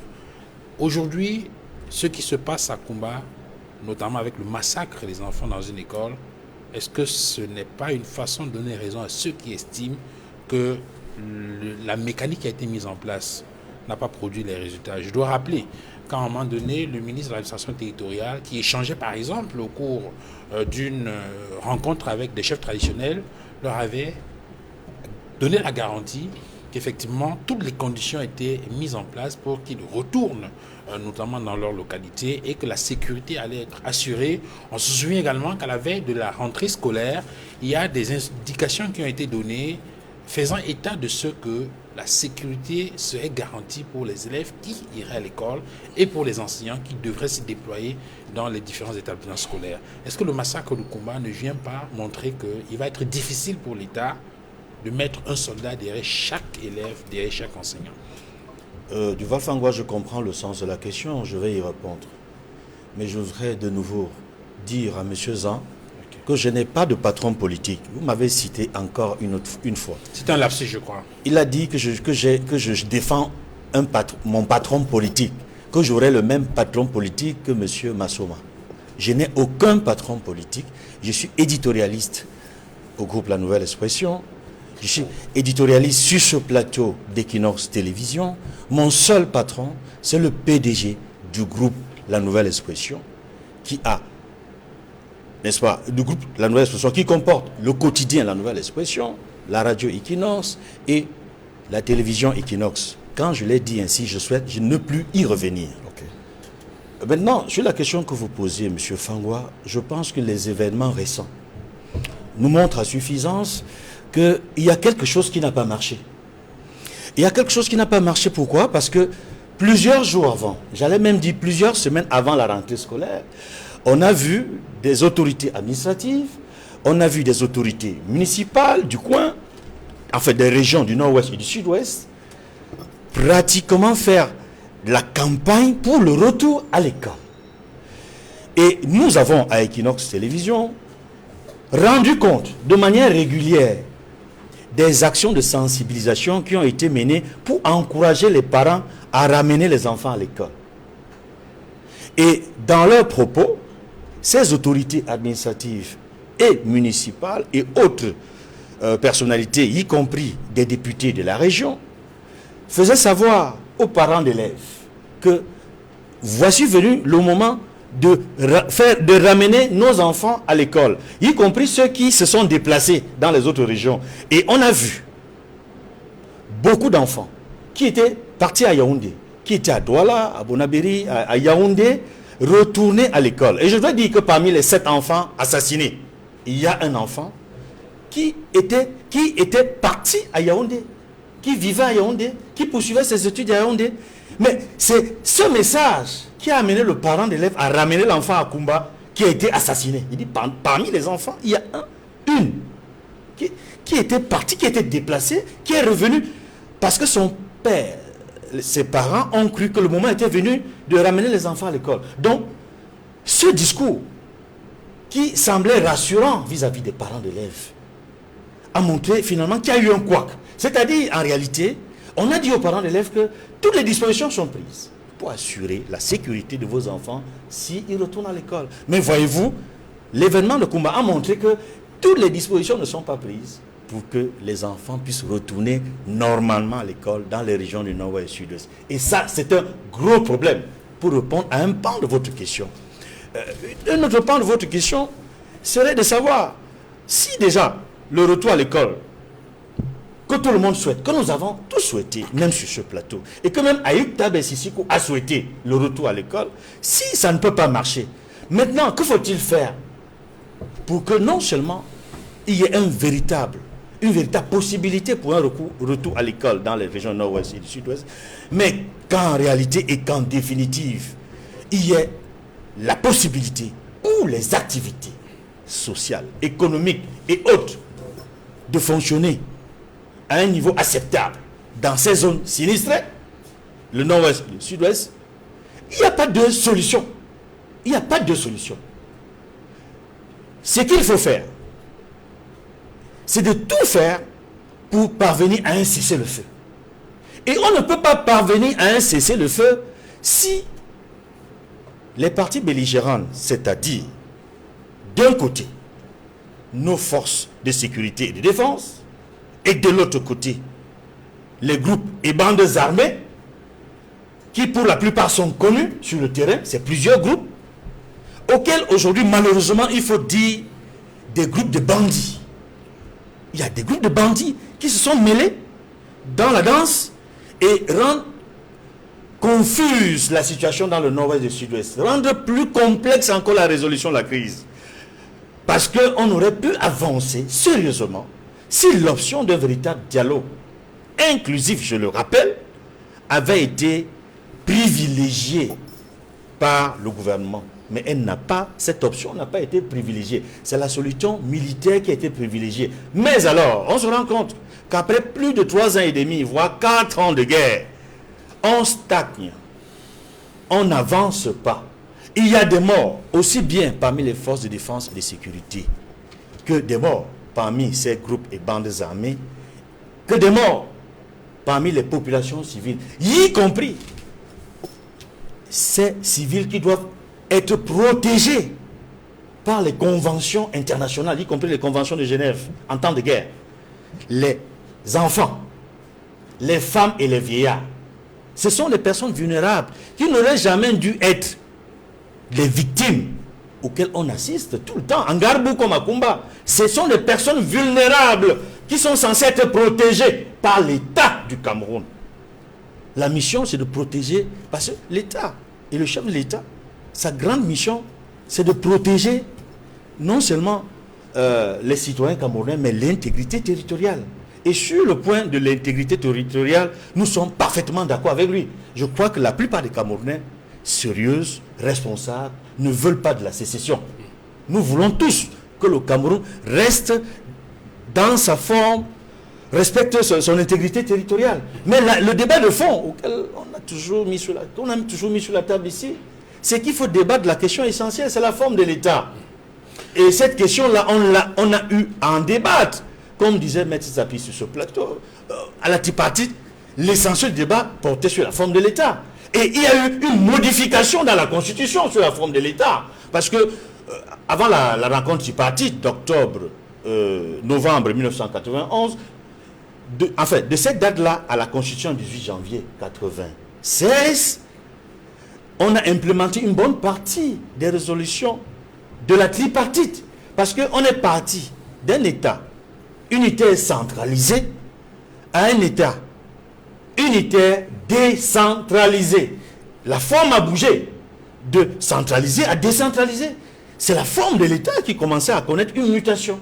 Mais on s'est rendu compte que le fait de ne l'avoir pas rendu effective, cette décentralisation pendant plus d'une vingtaine d'années, a rendu des frustrations vécues par renforcé la frustration, la marginalisation, et nos frères et sœurs de ces deux régions se sont sentis trompés parce que c'était le fruit d'un consensus. Parce que la forme décentralisée de l'État actuel visait à terme à être comme un passage de transition vers le fédéralisme au cas où la décentralisation avait abouti. Malheureusement, on est obligé de revenir sur la table et se dire, finalement, puisque la décentralisation n'a même pas été implémentée. Il faut donc s'asseoir sur la table, et réfléchir à nouveau. Et Maître Lavoisier-Tchapi, il y a une formation politique, notamment le MRC, qui, ces derniers temps, a estimé que c'était une question prioritaire et d'ailleurs avait annoncé qu'au cas où cette crise anglophone n'était pas réglée, il ne serait pas question pour cette formation politique de participer à une quelconque consultation électorale et avait d'ailleurs menacé d'organiser une série de marches au cas où la consultation électorale, le corps électoral était convoqué sans au préalable la résolution de cette crise-là. Il s'agit notamment du MRC et qui a donc appelé à des marches le 22 septembre. Et on se souvient que dans le sillage de ces marches du 22 septembre, il y a un certain nombre de cadres de cette formation politique qui ont été interpellés. Olivier Bibou-Nissak, porte-parole de Maurice Kamto, Alain Foguet, cadre également de cette formation politique. Ça fait 1 mois, 10 jours qu'ils ont été interpellés, gardés au CED sans aucune notification. On a donc appris en fin de semaine dernière qu'ils sont donc officiellement placés sous mandat de dépôt au secrétariat d'État à la Défense. Vous qui êtes avocat et qui êtes juriste, Maître Lavoisier-Tchapi, à quelle disposition du Code de procédure pénale renvoie une telle opération où des individus sont interpellés, gardés pendant 1 mois avant d'être notifiés officiellement de leur mandat de dépôt? C'est de l'arbitraire, tout simplement. Parce que avant le MRC, il faut reconnaître que le chairman Nijon Frundi est descendu dans le sud-ouest, entouré des députés, des sénateurs, des maires avec leurs écharpes. En 2016, le chairman est descendu à Boya. Il a prêché la résolution de la crise anglophone dans des meetings publics. Il est descendu à Bamenda, il a fait la même opération. Et le chairman n'a jamais été arrêté, il n'a pas été poursuivi pour être descendu dans la rue et pour avoir demandé à ce que la crise anglophone soit résolue. Ce qui arrive au MRC, c'est de cette manière que le pays est gouverné. Nous disons que le pays n'est même plus gouverné. Le Cameroun n'est plus gouverné parce que je ne sais pas si le président de la République dit encore un mot sur les affaires de ce pays. Il est inadmissible que des gens soient arrêtés dans leur domicile. Bibou Nissa a été arrêté dans son domicile. Il n'était pas dans la rue. Je connais des avocats à Bafoussam qui ont été arrêtés dans leur domicile, qui ne sont pas sortis le 22, mais qui ont été poursuivis. Alors, qu'on aille dans les domiciles des gens sans mandat d'arrêt, sans mandat de perquisition, fouiller leur domicile et les interpeller, même la procédure de flagrant délit, ce n'est pas comme ça que ça se passe. Parce que de telles arrestations, depuis que le code de procédure pénale existe, ne s'opèrent qu'en cas de flagrant délit. C'est-à-dire on vous prend en train de commettre l'infraction. Ce n'est pas le cas. Le professeur Alain Foguet, quand il a appris que le professeur Maurice Kamto était séquestré, il est allé voir ce qui se passe, il a été interpellé. Il n'est pas sorti pour une marche. Le professeur Kamto, on le séquestre, il n'était pas dans la rue. Donc vous comprenez que le RDPC se fout de la loi. Le RDPC, le gouvernement piétine la loi. Le ministre de la Justice, j'ai honte que le ministre de la Justice soit celui-là qui se comporte comme ça, qui valide des choses comme ça. Les magistrats qui ont inculpé ces Camerounais-là et qui les ont placés sous mandat de dépôt, c'est bizarre. Parce que lorsque la loi sur le terrorisme est proposée à l'Assemblée nationale, on a vu carrément que dans cette loi, on avait intégré les dispositions qui étaient déjà prévues pour les réunions et les manifestations publiques. Donc, les manifestations publiques au Cameroun devenaient un crime passible de la peine de mort. À savoir que si vous dites quelque chose contre le RDPC, si vous tentez de contredire ce que le RDPC fait dans la rue, vous encourez la peine de mort. Et nous avons le barreau du Cameroun, le bâtonnier à l'époque, Maître Niekamga, avait réuni le Conseil de l'ordre. Ils ont sorti un communiqué pour fustiger cette loi et demander que les dispositions liberticides qu'on avait intégrées dans la loi pour la lutte contre le terrorisme soient modifiées. Cela n'a pas été fait. Le SDF, à travers ses députés à l'Assemblée nationale, a déposé presque une vingtaine d'amendements qui n'ont pas été tenus en compte. Vous connaissez les attitudes de M. Cabra Yégué Gibril.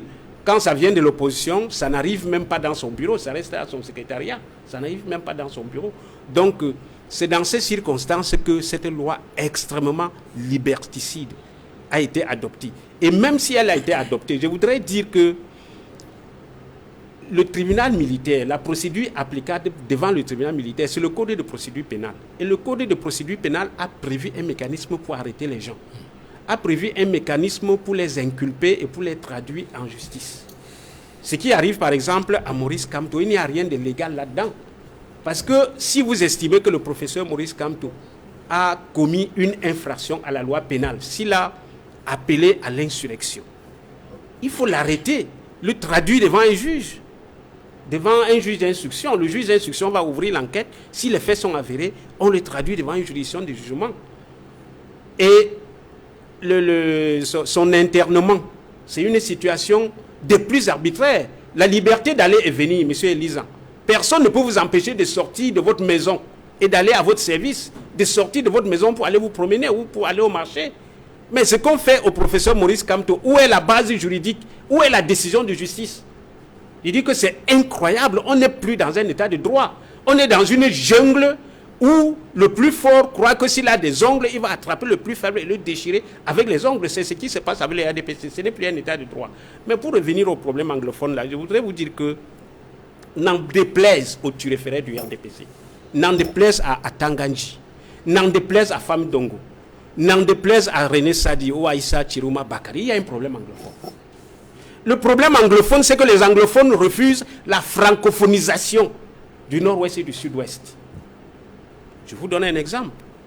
Entre 1961 et 1972, il n'y avait pas de sous-préfet dans le Cameroun anglophone. Il n'y avait pas de préfet. Il n'y avait pas de gouverneur, des personnalités nommées qui venaient surplanter les élus. Le code de la décentralisation que vous avez là. Les personnes nommées, les sous-préfets, les préfets font la pluie, le beau temps dans les mairies.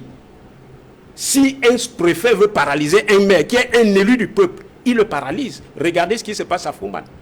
Entre le préfet Dunoun et le maire de Maïmo, regardez ce qui se passe à Djombe Penja. Donc vous avez des élus, des gens à qui la population a confié un mandat pour son développement, mais le pouvoir central se croit le devoir de nommer des gens pour les supplanter, pour les brimer et pour décider en leur lieu et place. C'est ce qui se passe là, avec ce que vous appelez décentralisation, les régions. Vous savez le sort des décisions qui seront prises par les régions. Le gouverneur a le droit d'annuler toutes les décisions que la région peut prendre. Le gouverneur n'est pas élu. Les anglophones refusent ça. Et ça n'existait pas avant. Il y avait un premier ministre là-bas. Et il y avait un président de la République dans le Cameroun francophone. La House of Chiefs que vous avez mis dans la décentralisation là. Monsieur Zan, allez faire les recherches dans l'histoire. Regardez comment fonctionnait la House of Chiefs dans le Southern Cameroun. Est-ce que c'est ce que vous avez mis là? Donc pourquoi voulez-vous nier qu'il n'y a pas un problème anglophone? Atanganjiye allait faire quoi à Kumba alors qu'il a dit qu'il n'y a pas de problème anglophone? Voilà ça. Donc la solution, monsieur, c'est le dialogue. Dialoguer avec les anglophones. Vous avez fait le grand dialogue national, 700 délégués, 500 francophones. Vous avez fait? Oui, vous avez organisé le grand dialogue national. J'étais pas là. Le SC n'était pas là-bas. J'étais pas là. Vous avez organisé le grand dialogue national. 500 francophones, 200 anglophones. Ouais, mais... Quand vous amenez 500 francophones, est-ce que les 500 francophones là sont originaires du nord-ouest ou du sud-ouest? Est-ce qu'ils ont perdu quelqu'un là-bas dans le nord-ouest ou le sud-ouest? Est-ce qu'ils ressentent dans leur chair que leur maison a été brûlée? Est-ce qu'ils ressentent dans leur chair que l'école où ils vont envoyer leurs enfants a été brûlée et n'a pas été reconstruite? Est-ce qu'ils ressentent dans leur chair qu'il n'y a pas un pont pour aller chez eux? Alors, donc, moi je pense que le problème anglophone, il est là. Parce que il y a une vérité qu'il faut comprendre. Notre armée nationale que nous aimons bien est allée là-bas pour protéger les populations. Elle est allée là-bas pour éradiquer les séparatistes. Mais on se rend compte que 4 ans plus tard, il y a plus de 12 000 morts.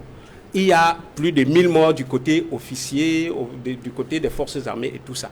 C'est des morts qu'on aurait pu éviter. Okay. Et une armée qui s'éternise dans un conflit comme celui-là est assimilée à une armée d'occupation. Il faut que vous réussissiez à établir une confiance entre l'armée et la population. Plus le conflit dure, plus il y a des victimes comme Kumba, comme Garbou, plus la population perd la confiance en l'armée et l'armée devient une armée d'occupation et le problème se complique. Donc moi je pense que, comme l'a dit Edmond tout à l'heure, le président de la République, Paul Biya, s'il a encore les rênes de ce pouvoir, il doit se ressaisir. Le chef de l'État doit se ressaisir. Dialoguer avec les anglophones, parce que vous demandez dialoguer avec qui? Pourquoi vous avez interdit au candidat Toumi de sélectionner les gens avec qui vous allez dialoguer? Il y a chez les anglophones des modérés qui militent pour le fédéralisme. Il y a les extrémistes qui militent pour la sécession. Il faut tenir un dialogue avec des anglophones modérés et extrémistes. Vous sélectionnez les gens dans les deux camps. Le SDF a proposé qu'on libère premièrement tous les anglophones qui sont détenus dans le cadre de cette crise. Il faut libérer tous ceux qui sont arrêtés et emprisonnés à Yaoundé. C'est un début de solution. Par la suite, on ouvre le dialogue avec les anglophones. Parce que tant qu'on va faire le genre de dialogue-là, où on a 1000 francophones et 200 anglophones, les anglophones ne pourront pas exprimer ce qu'ils pensent. Et même s'ils expriment ce qu'ils pensent, on ne prendra pas ça en considération parce que la majorité francophone va dominer. Alors, et c'est ce qui s'est passé depuis 1972. Très bien. Maître Lavoisier, puis vous parlez de libérer un certain nombre d'anglophones qui, d'une façon ou d'une autre, sont considérés comme étant à l'origine des violences qu'on a observées dans cette partie du pays. Il faut rappeler que certains de ces anglophones étaient au tribunal cette semaine, de même que certains militants du MRC. Il faut se souvenir, Charles Lisan, qu'en juillet 2019, il y a eu une mutinerie à la prison de Yaoundé, la prison centrale Yaoundé, et au lendemain de cette mutinerie, il y a eu un procès qui a été ouvert contre des personnes qui étaient considérées comme étant responsables de cette mutinerie-là. Il y avait des anglophones, mais il y avait surtout des militants du MRC. Il faut rappeler au passage que ces anglophones estimaient que les conditions dans lesquelles ils étaient détenus, les conditions de vie dans lesquelles ils se trouvaient dans ces pénitenciers-là étaient inacceptables.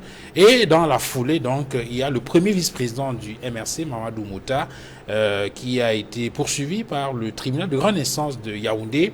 Il a écopé de 24 mois de prison. Cette semaine, on a appris que la cour d'appel du centre a ramené cette sanction à 18 mois et que, bien évidemment, dans les semaines qui suivent, il pourrait retrouver la liberté. Mais, dans le même temps, pendant qu'on partage cet optimisme, on apprend que Olivier Bibounissak et Alain Foguet, qui ont été interpellés dans le sillage des marches du 22 septembre dernier, ont officiellement finalement été notifiés et sont placés sous mandat de dépôt au secrétariat d'État à la Défense. Le sentiment qu'on a, je ne sais pas si c'est votre point de vue, c'est que dans ce procès des militants du MRC, on tourne en rond.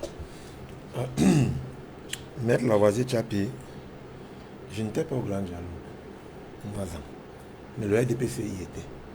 À partir du moment où mon parti a été invité et qu'un de nos représentants est parti au nom du RDPC, j'étais.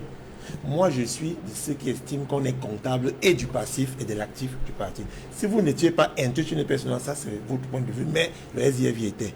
Alors on ne peut pas laver un enfant et verser de l'eau du bain, l'eau de ce bain avec l'enfant dedans. C'est ce que vous voulez faire. C'est pas ça. C'est ce que vous voulez faire. Ça n'a rien à voir. Maître, pardon. Maître. Ça n'a rien à voir. C'est ça le problème dans ce pays.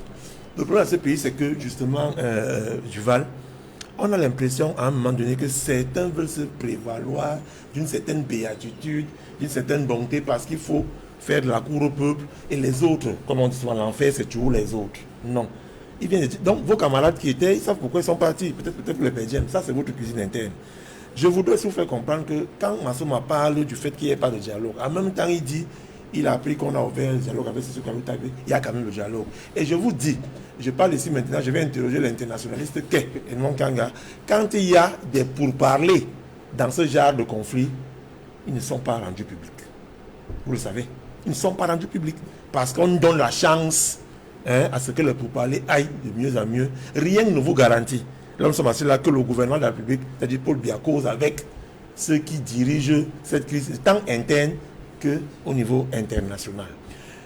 La vie doit continuer, malgré quelques soubresauts, et là je le dis, de certains bandits qui estiment que, puisque la rentrée scolaire a repris, cette rentrée scolaire, nous avons tous remarqué qu'elle était plus effective que les années d'avant, parce que les mêmes leaders qui appelaient à ce que les enfants n'aillent pas à l'école ont appelé pendant cette rentrée scolaire que les enfants repartent à l'école. On peut estimer que ceux-là qui sont pour le chaos ont compris que l'école est en train de reprendre. La vie est en train de reprendre. La route Babadjou-Bamenda est en train d'être refaite.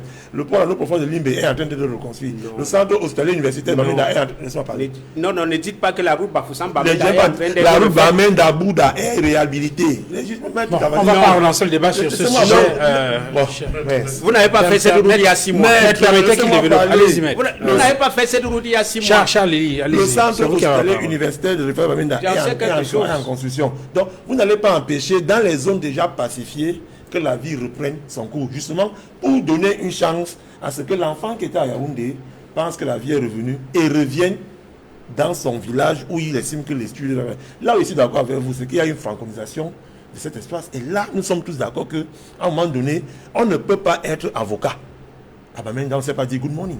On ne peut pas être sous-préfet là-bas, on ne peut pas être président du tribunal là-bas et ne pas savoir s'exprimer en anglais. C'est pourquoi il y a eu une redistribution de tout ce gotha administratif-là, qui est au moins 90% qui soit d'expression anglophone. Et quand vous tirez sur le statut spécial du NOZO, qui est une résolution du Grand Dialogue national, Une recommandation. Ce sont les anglophones. C'était déjà prévu dans la Constitution. Oui. On n'a rien inventé là-bas. On n'a rien inventé au grand dialogue. Maître, donnons la chance. On a rappelé que c'était déjà prévu. Maître, je sais que c'est difficile pour vous. Alors, pour avancer sur le sujet que nous sommes en train de développer, allez-y. Mais maître, je sais que c'est difficile pour vous de ne pas être l'acteur formel des choses, qu'on soit celui qui l'accompagne. Moi, j'estime que donnons la chance à la paix. Ok. Que ce soit pour le Biaké là-bas. Maintenant, sur la question, nous sommes tous d'accord. J'ai souvent la peine, Duval, à parler des décisions de justice. Vous savez pourquoi? Parce que j'estime que je n'y étais pas. J'estime que je n'ai pas le dossier. Je ne suis ni le conseil de l'un ou de l'autre. Je ne suis pas de la magistrature, c'est pas moi assise ou debout. Je ne suis pas. Tout ce que je demande, c'est un état de droit. Que la justice soit. Est-ce que justement vous avez le sentiment qu'on est si dans vous êtes un entendu, état c'est bon. J'arrive maintenant dans le fond des choses. Parce que là, on parle par exemple, si je prends un exemple, vous avez le cas de Olivier Bounissa, Alain Foguet, qui depuis 1 mois, 10 jours, était au CED sans notification. C'est maintenant qu'ils sont placés officiellement. Qu'est-ce qu'on en sait? Leurs avocats en parlent, ils disent qu'ils n'ont pas été notifiés. Non, vous savez, j'ai souvent l'habitude de dire que le jour et même les circonstances de j'ai leur souvent l'habitude arrestation. de mettre, vous êtes un avocat. Je voulais un peu que vous déshabillez l'homme politique que vous êtes, que c'est l'avocat qui s'exprime. C'est celui qui a prêté serment, s'il vous plaît. Non, quand vous entendez parler, c'est plus le militant qui parle. C'est plus le militant qui parle. Il me rappelle qu'il y a 2 ou 3 semaines, vous êtes passé dans les médias en étant content d'une décision de justice dans la reprise du contexte, dans le contentieux post-électoral. Vous avez gagné un procès, quoi, Bafoussam? À la Cour suprême. Vous avez gagné un procès. Oui. C'est la justice camerounaise. Municipal. Ce jour-là, vous avez dit la justice est bonne, elle a bien travaillé parce que vous avez gagné le procès. Je voudrais vous dire, monsieur, non, mais... Oui, mais quand la justice travaille mal, je le dis. Voilà. Et je dois le dire clairement. Vous n'avez donc pas à dire que la justice travaille mal parce que vous avez perdu un procès. Non, pas parce que j'ai perdu un procès. C'est ça le problème. Non. Quand Maître Lavoisier parle, il faut qu'on sache qu'à un moment donné, ce n'est pas le militant du SDF qui parle, c'est un avocat. Et l'avocat qu'il est, moi qui suis un justiciable, je dois écouter des choses qui viennent de lui et qui vont m'édifier et non m'entraîner dans... Oui, monsieur Élise, on dit que prenons un seul cas, le cas du professeur Maurice Kamto. Ça saute aux yeux. On n'a pas besoin d'être avocat pour savoir que c'est un arbitraire. C'est un arbitraire qui pue. Maître, oui, c'est une illégalité incroyable. Un de vos collègues. On n'est plus dans un état de droit. Un de vos collègues qui est arrivé ici, au Cameroun, à qui on a de l'eau tapis rouge, qui est aujourd'hui ministre de la Justice en France, est arrivé à vu son client, qui est le même Maurice Kamto, quand il était, entre guillemets, selon vos termes, embastillé. Quand il est sorti de la prison, qu'est-ce qu'il a dit pendant sa conférence de presse?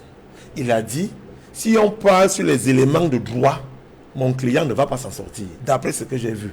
Mais je demande donc justement qu'il y ait plutôt une décision politique pour qu'il soit libéré. Et c'est ce que Paul a fait. Vous savez, c'est très difficile. Et je vous le dis tous les jours. Je le dis tous les jours parce que les procureurs, disons en gros les magistrats, n'ont pas la même aisance liberté, n'ont pas la même liberté que vous de s'exprimer. Les propos que vous prêtez à Moretti là, laissez-moi parler. Sont faux. Pourtant justement, c'est faux. Voilà. Pourtant Moretti n'a jamais dit ça. C'est un procès d'intention. Il n'a jamais dit que son client a tort. Vous inventez une déclaration que vous imputez à un ministre de la Justice en France. Pourtant justement, il doit être libre. C'est faux, monsieur Elie. Ah ça. Non, monsieur. C'est-à-dire... je demande. On ne revient pas sur ce n'est pas ça. Je demande aujourd'hui à Equinox de répondre la prochaine fois de nous sortir la bande où ça a été arrêté. D'accord, on va chercher la bande. Mais voilà. Maintenant, pour terminer, je vous dis, dans un procès, il y a le côté politique des choses quand la personne est un homme politique. Je ne veux pas rentrer dans les analyses de mettre Lavoisier Chapi. Il faut qu'on évite justement ça. Si vous estimez que c'est de l'arbitraire, moi ce que j'ai suivi de son collège d'avocats qui a été reçu par le CED et le DGSN, que leur client est assigné à résidence. Et c'est pourquoi il est dans cette situation. Je n'ai pas entendu que la justice a mal fait, la justice a fait ça, c'est vous qui le dites. Donc je dis, Duval Fangwa, je n'ai pas, moi, à analyser les décisions de justice, à l'époque. Et moi je vous informe, je vous informe que l'assignation en résidence résulte d'une décision de justice. Ce n'est aucune décision politique. Ne pas assigner un citoyen à résidence. Il faut un jugement qui vous assigne à résidence. Et pour le moment, il n'y a pas encore dans le code pénal une décision appelée assignation à résidence. Ça n'existe pas. Maître Lavoisier Chapi, ce n'est pas ici Alors là, c'est encore une autre entourloupe que vous faites. Non. Allez consulter d'autres avocats. Allez consulter d'autres avocats. Ne dites pas des choses qui juridiquement n'ont aucun sens. Terminez, Charles. Je vais terminer quand il faut que vous coupez. D'accord. Alors, vous allez donc reprendre la parole. Il faut dire la vérité aux gens. Sur cette question-là, on a eu comme une lueur d'espoir, en tout cas parlant des militants du MRC, lorsqu'on a appris que la Cour d'appel du centre avait ramené la décision, la sanction, la peine de prison de Mamadou Mouta à 18 mois.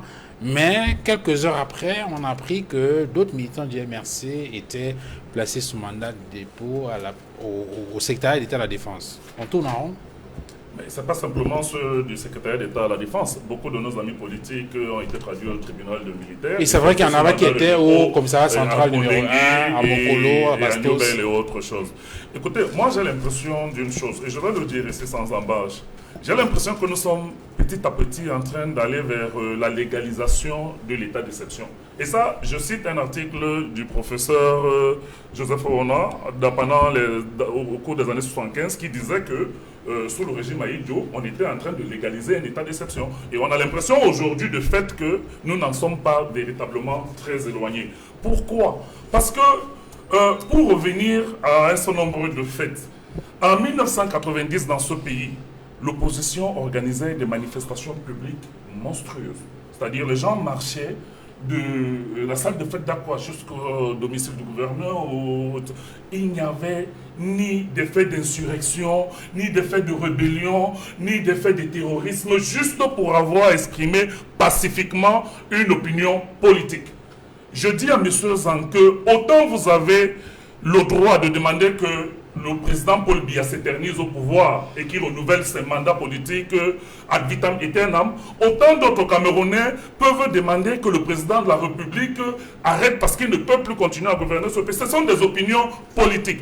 Donc on ne peut pas aujourd'hui accepter ce qui est en train de se passer dans ce pays. Vous avez cité des conditions dans lesquelles un certain nombre de nos cadres ont été interpellés. Je vais vous dire, peut-être que ça vous n'avez pas cité, le coordonnateur national Pascal Zambou. Il a été kidnappé ici à Douala. Et traduit probablement au sein de autre chose.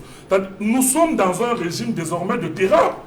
Nous sommes dans un régime où on ne peut plus rien comprendre. C'est-à-dire un minimum de droits et de libertés garantis aux citoyens dans un véritable état de droit ne sont plus garantis aujourd'hui au Cameroun.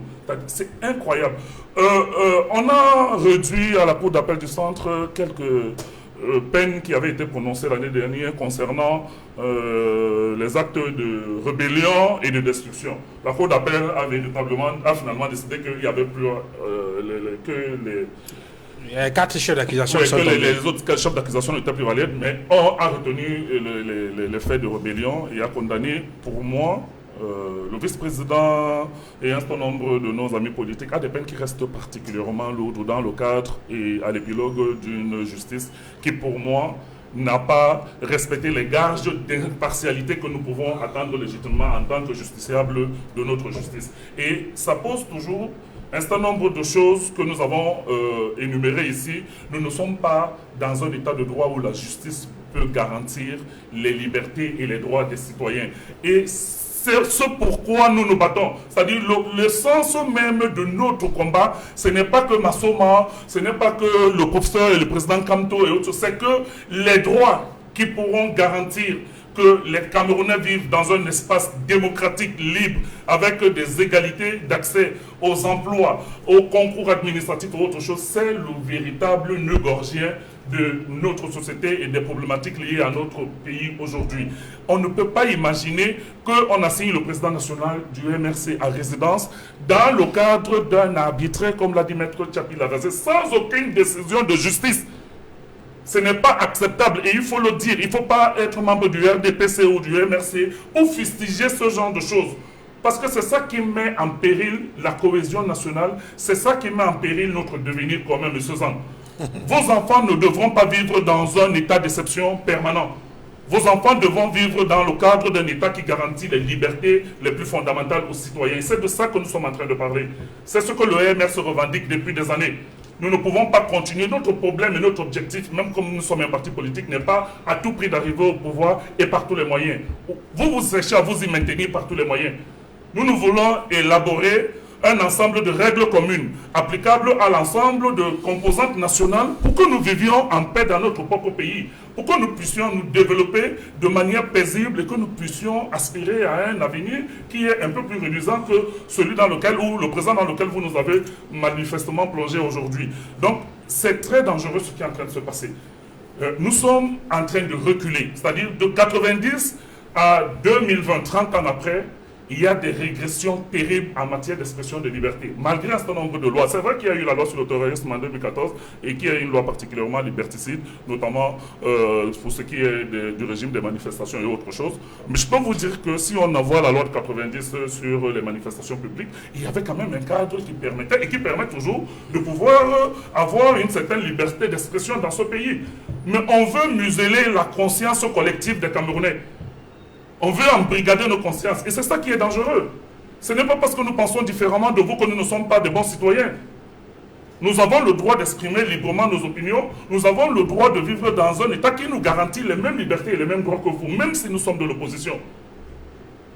Donc voilà le pays dans lequel nous vivons malheureusement. Et je déplore ce qui est en train de se passer avec nos militants qui sont passibles de peine de mort et d'actes de terrorisme et je ne sais pas quoi d'insurrection, juste pour avoir marché pacifiquement le 22 septembre et le 6 octobre. Ce n'est pas acceptable, ce n'est pas le pays dans lequel nous aspirons. Pour ceux qui ont marché, parce que d'autres... oui, je dis pour ceux qui ont marché, même pour ceux qui ont marché. Est-ce qu'ils n'ont pas le droit sur le plan de la constitutionnalité même de la marche de pouvoir exprimer leurs opinions politiques? Non, quand c'est interdit, non. Qu'est-ce que vous appelez régime d'interdiction? Qu'est-ce que vous appelez régime de marché? Est-ce que vous savez que depuis 1990, oui, parce que vous continuez à parler de ce régime, nous sommes passés, pendant la loi de 1990, nous sommes passés en 1990, après le régime de l'autorisation préalable, au régime de la déclaration préalable. Mais après la déclaration, il y a un certain nombre, on dit juste en cas de risque d'atteinte grave à l'ordre public. Est-ce que vous pensez systématiquement que depuis que le MS ou l'opposition marche, est-ce que vous avez entendu un jour qu'on a renversé un plateau d'arachide, qu'on a cassé une boutique de autre chose?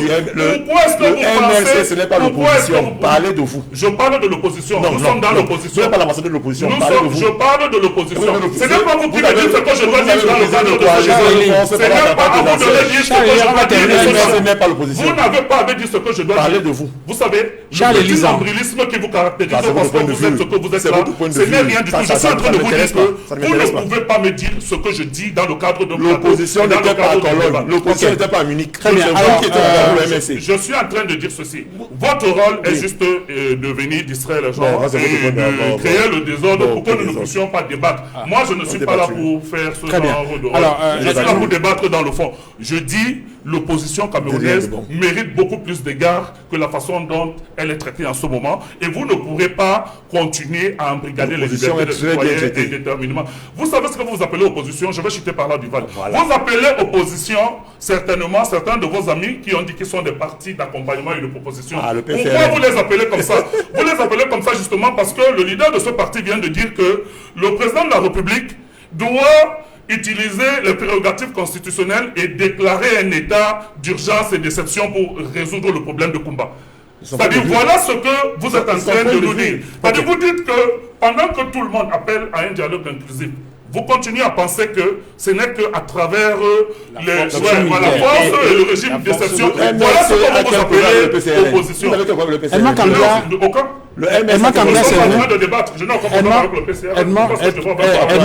c'est vous. C'est Edmond Kamga qui a la parole en ce moment pour décliner son point de vue sur cette situation des militants du MRC, alors que certains criaient déjà victoire pratiquement au terme de la dernière audience à la cour d'appel du centre. Il y a d'autres qui viennent d'être placés sous mandat de dépôt. On tourne en rond. Je dois regretter pour les cas de Bibou Nissa et de M. Foguet les conditions dans lesquelles ces personnes ont été arrêtées. M'offusque personnellement en tant que juriste, parce que c'est des gens qui n'ont jamais marché. Bibou Nissa a été arrêté chez lui, à son domicile. Le cas de Foguet, Et selon les sources concordantes, il se passait quelque chose devant le domicile de Maurice Kamto. Des personnes qui sont dans les forces de l'ordre, le connaissant bien puisqu'il a enseigné. Il a enseigné dans une école de guerre et il a enseigné des soldats et autres. Il a le respect et l'estime de beaucoup de personnalités. On lui a dit, Monsieur Foguet, il y a un peu de désordre là devant le domicile de Maurice Kamto. Si vous pouvez venir, vous pouvez peut-être apporter la paix entre les forces de l'ordre et ceux qui sont au niveau du domicile de Monsieur Kamto. C'est sur ces entrefaites qu'il se rend sur le terrain et réussit même à calmer, grâce à son entre-gens, ce qui se passait devant le domicile de Kamto. Au moment où il s'apprête à rentrer, voilà une escouade de soldats qui viennent l'interpeller et il se retrouve au 7. Donc, en fait, je voudrais dire que pour le cas de M. Foguet, il a été pris dans une embuscade. Et ça, c'est malheureux. Quelqu'un qui se retrouve dans une situation pour apaiser, se retrouve dans une embuscade et voilà qu'on apprend aujourd'hui que Bibou Nissa, qui a été interpellé dans son domicile, et Foguet pris dans une embuscade par des personnes certainement de mauvaise foi. On vient d'être placé sous mandat de dépôt. Vient d'être placé sous mandat de dépôt. J'ai dit c'est très grave. C'est pas comme ça qu'on peut apporter la paix dans un pays. Ce ne sont pas des attitudes qui sont susceptibles d'apaiser dans un contexte sociopolitique aussi tendu, dans un pays qui est en guerre par ailleurs, non seulement dans l'extrême nord, mais dans les régions du nord-ouest et sud-ouest. Et il y a une situation de ni paix ni guerre dans nos frontières avec la Centrafrique, qui ne connaît pas totalement la paix, la Centrafrique. C'est pour dire que si les décisions de justice qui vont permettre de libérer dans la semaine, et peut-être d'ici décembre, certains proches collaborateurs de M. Maurice Kamto, je pense notamment à Mamadou Mota, je regrette pour son cas, on n'aurait jamais dû le juger pour des cas de rébellion ou de destruction. Parce que sachant que le rôle qu'il a joué à la prison centrale de Kondengui était un rôle de médiation. Tout le monde le sait, même les autorités en prison, les autorités carcérales de Kondengui savent que non seulement il a joué un rôle de médiation lorsque ses camarades, lorsque d'autres personnes qui étaient incarcérées là-bas, notamment les anglophones qui avaient été arrêtés, détenus là pendant plusieurs années, essayaient de se plaindre des conditions de leur détention. C'est lui qui apaisait. Il a même évité que des choses négatives arrivent, non seulement aux pensionnaires de la prison, mais aux autorités de la prison, qui, s'il faut tenir compte de leur réaction, de leurs propos, auraient permis tout simplement à ce que Mamadou Mota soit acquitté de tout. J'ai dit lui et ses camarades interpellés dans le cadre de ces procès pour la rébellion et la destruction. Et pour chuter, je voudrais simplement dire ici, le réitérer. Quand j'écoute souvent les communicateurs du RDPC dire qu'on va discuter avec qui, on va négocier avec qui, je suis très surpris. Parce que dans ce pays, qui a connu les assauts, les attaques de Boko Haram, plusieurs fois, à des niveaux les plus élevés, et sur haute instruction du chef de l'État, ses proches collaborateurs, à commencer par Ferdinand Ngongo, a été à la tête de plusieurs délégations pour négocier la libération de personnalités camerounaises arrêtées par Boko Haram. Sauf si on veut nous faire croire. Les otages français et chinois. Les otages français, la famille Moulin-Fournier, l'épouse de l'ancien ministre de la Défense, Amadou Ali, ancien ministre de la Justice, et beaucoup d'autres personnalités, y compris un prêtre français qui avait été arrêté, qui était curé en Guéchewe. Il y a eu les Chinois qui avaient été arrêtés. Le Cameroun a négocié avec Boko Haram. Sauf si on veut nous faire croire qu'il ne s'agissait pas véritablement de Boko Haram et d'un autre Boko Haram, parce qu'il faut le redire ici sur ce plateau.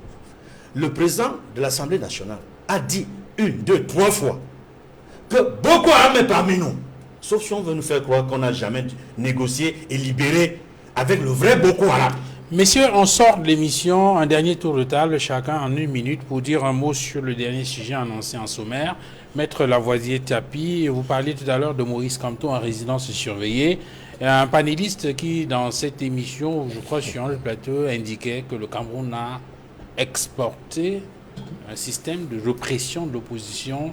On se souvient qu'en Guinée, Conakry, Cellou Dalein Diallo, principal opposant à Alpha Condé, a également été placé en résidence surveillée parce qu'il y avait des gens qui contestaient le 3e mandat de Alpha Condé. On vient de voir qu'à côté, en Côte d'Ivoire, Alassane Dramane Ouattara est pratiquement en train de réussir un tour de force avec ce 3e mandat qui est également contesté. Il y a eu des violences qui ont éclaté dans plusieurs localités en Côte d'Ivoire hier au cours de l'élection présidentielle.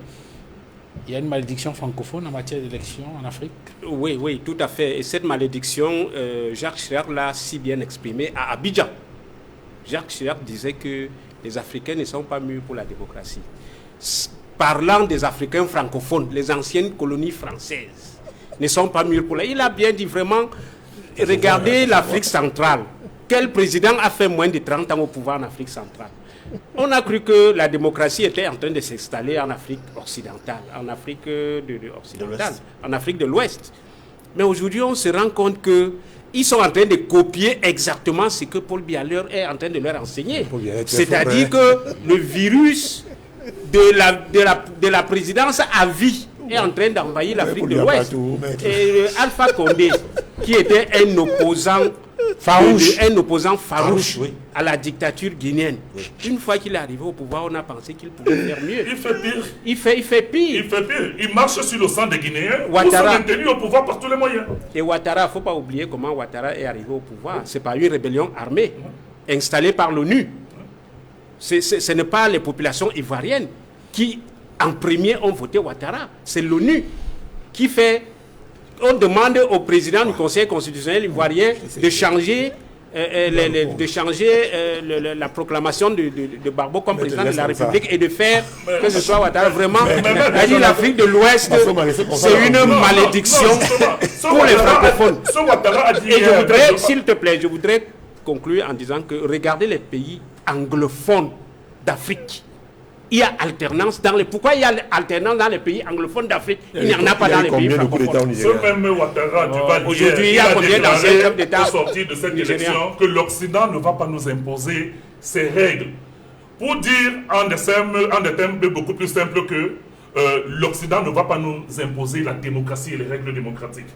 Imaginez que aujourd'hui la Côte d'Ivoire soit pratiquement en sang parce qu'on doit digérer un 3e mandat de M. Ouattara. C'est inacceptable. C'est-à-dire on a des dirigeants qui ont décidé de plonger l'Afrique du mauvais côté de l'histoire. Ils sont la honte de l'Afrique. C'est-à-dire les Alpha Condé, les Ouattara, c'est des personnes qui symbolisent tout ce que l'Afrique peut avoir de propre en matière de gouvernance et en matière de démocratie. Monsieur Zan, vous attendez peut-être que je cite le président de la République. Donc je vous laisse à votre propre conscience. Ce qui me fait plaisir, c'est que vous avez dit, j'espère que vous attendez que le président de la République, c'est bon, c'est le président de la République. Mais c'est le président de la République. Non, c'est du malin. Non, c'est le président de la République. Je voudrais juste dire que d'après votre développement, à vous deux, mettre dans la chapitre et tout, et vous, Paul Biya est très fort finalement. Paul Biya est très fort. Alors, sur la situation que connaît la Guinée-Conakry et la Côte d'Ivoire en ce moment, c'est vraiment difficile et regrettable. D'abord, pour le cas de la Guinée-Conakry, Alpha Condé, c'est un opposant historique qui aurait dû sortir par la grande porte, qui fait un mandat de trop. En réalité, en Côte d'Ivoire comme en Guinée, la constitution a été modifiée. Et cette constitution, en réalité, a remis les compteurs à zéro. Leur permet non seulement de faire un 3e mandat, mais un 4e mandat. C'est ça qu'il faut remodifier la constitution, encore faire un 5e à vitam éternel. Et l'élève de Ouattara est ici à Yaoundé. Pour la Côte d'Ivoire, sincèrement, je pense que Ouattara avait pris au départ une bonne décision, c'est-à-dire celle qui consistait à ne pas être candidat. Et le fait qu'il ait malgré tout décidé. Il a indiqué que c'est contre sa volonté. Oui, il dit que c'est un sacrifice contre sa volonté. Mais c'est un messianisme qui ne tient pas. Parce que, je vous en prie. Je dis que Ouattara avait la possibilité de faire en sorte que le RHDP soit représenté à cette élection par quelqu'un d'autre. Il y a des cadres importants qui sont jeunes. Il n'y avait pas que Amadou Gon Coulibaly qui est parti, qui est mort. Donc aujourd'hui, nous devons beaucoup prier beaucoup prier pour la Côte d'Ivoire, beaucoup prier pour la Guinée-Conakry, parce que la situation post-électorale qui arrive, il y a déjà plusieurs vingtaines de morts ici et là. Il faut redouter le pire et souhaiter véritablement qu'il y ait un véritable dialogue politique dans ces pays. Merci, messieurs, d'être venus sur ce plateau. En ce moment, c'est la guerre de communication là-bas. Le RHDP estime que l'opposition a échoué dans le boycott. L'opposition, pour sa part, estime qu'il n'y a pas eu élection. On suivra. Merci à vous, Edmond Kamgia, d'être venu. Merci à vous, Christian Massouma. Merci à Charles Lisan et surtout à Maître Lavoisier Tapie. Bon retour à Bafoussa. Merci à toute l'équipe technique. Droit de réponse de ce dimanche. Point final. Au revoir.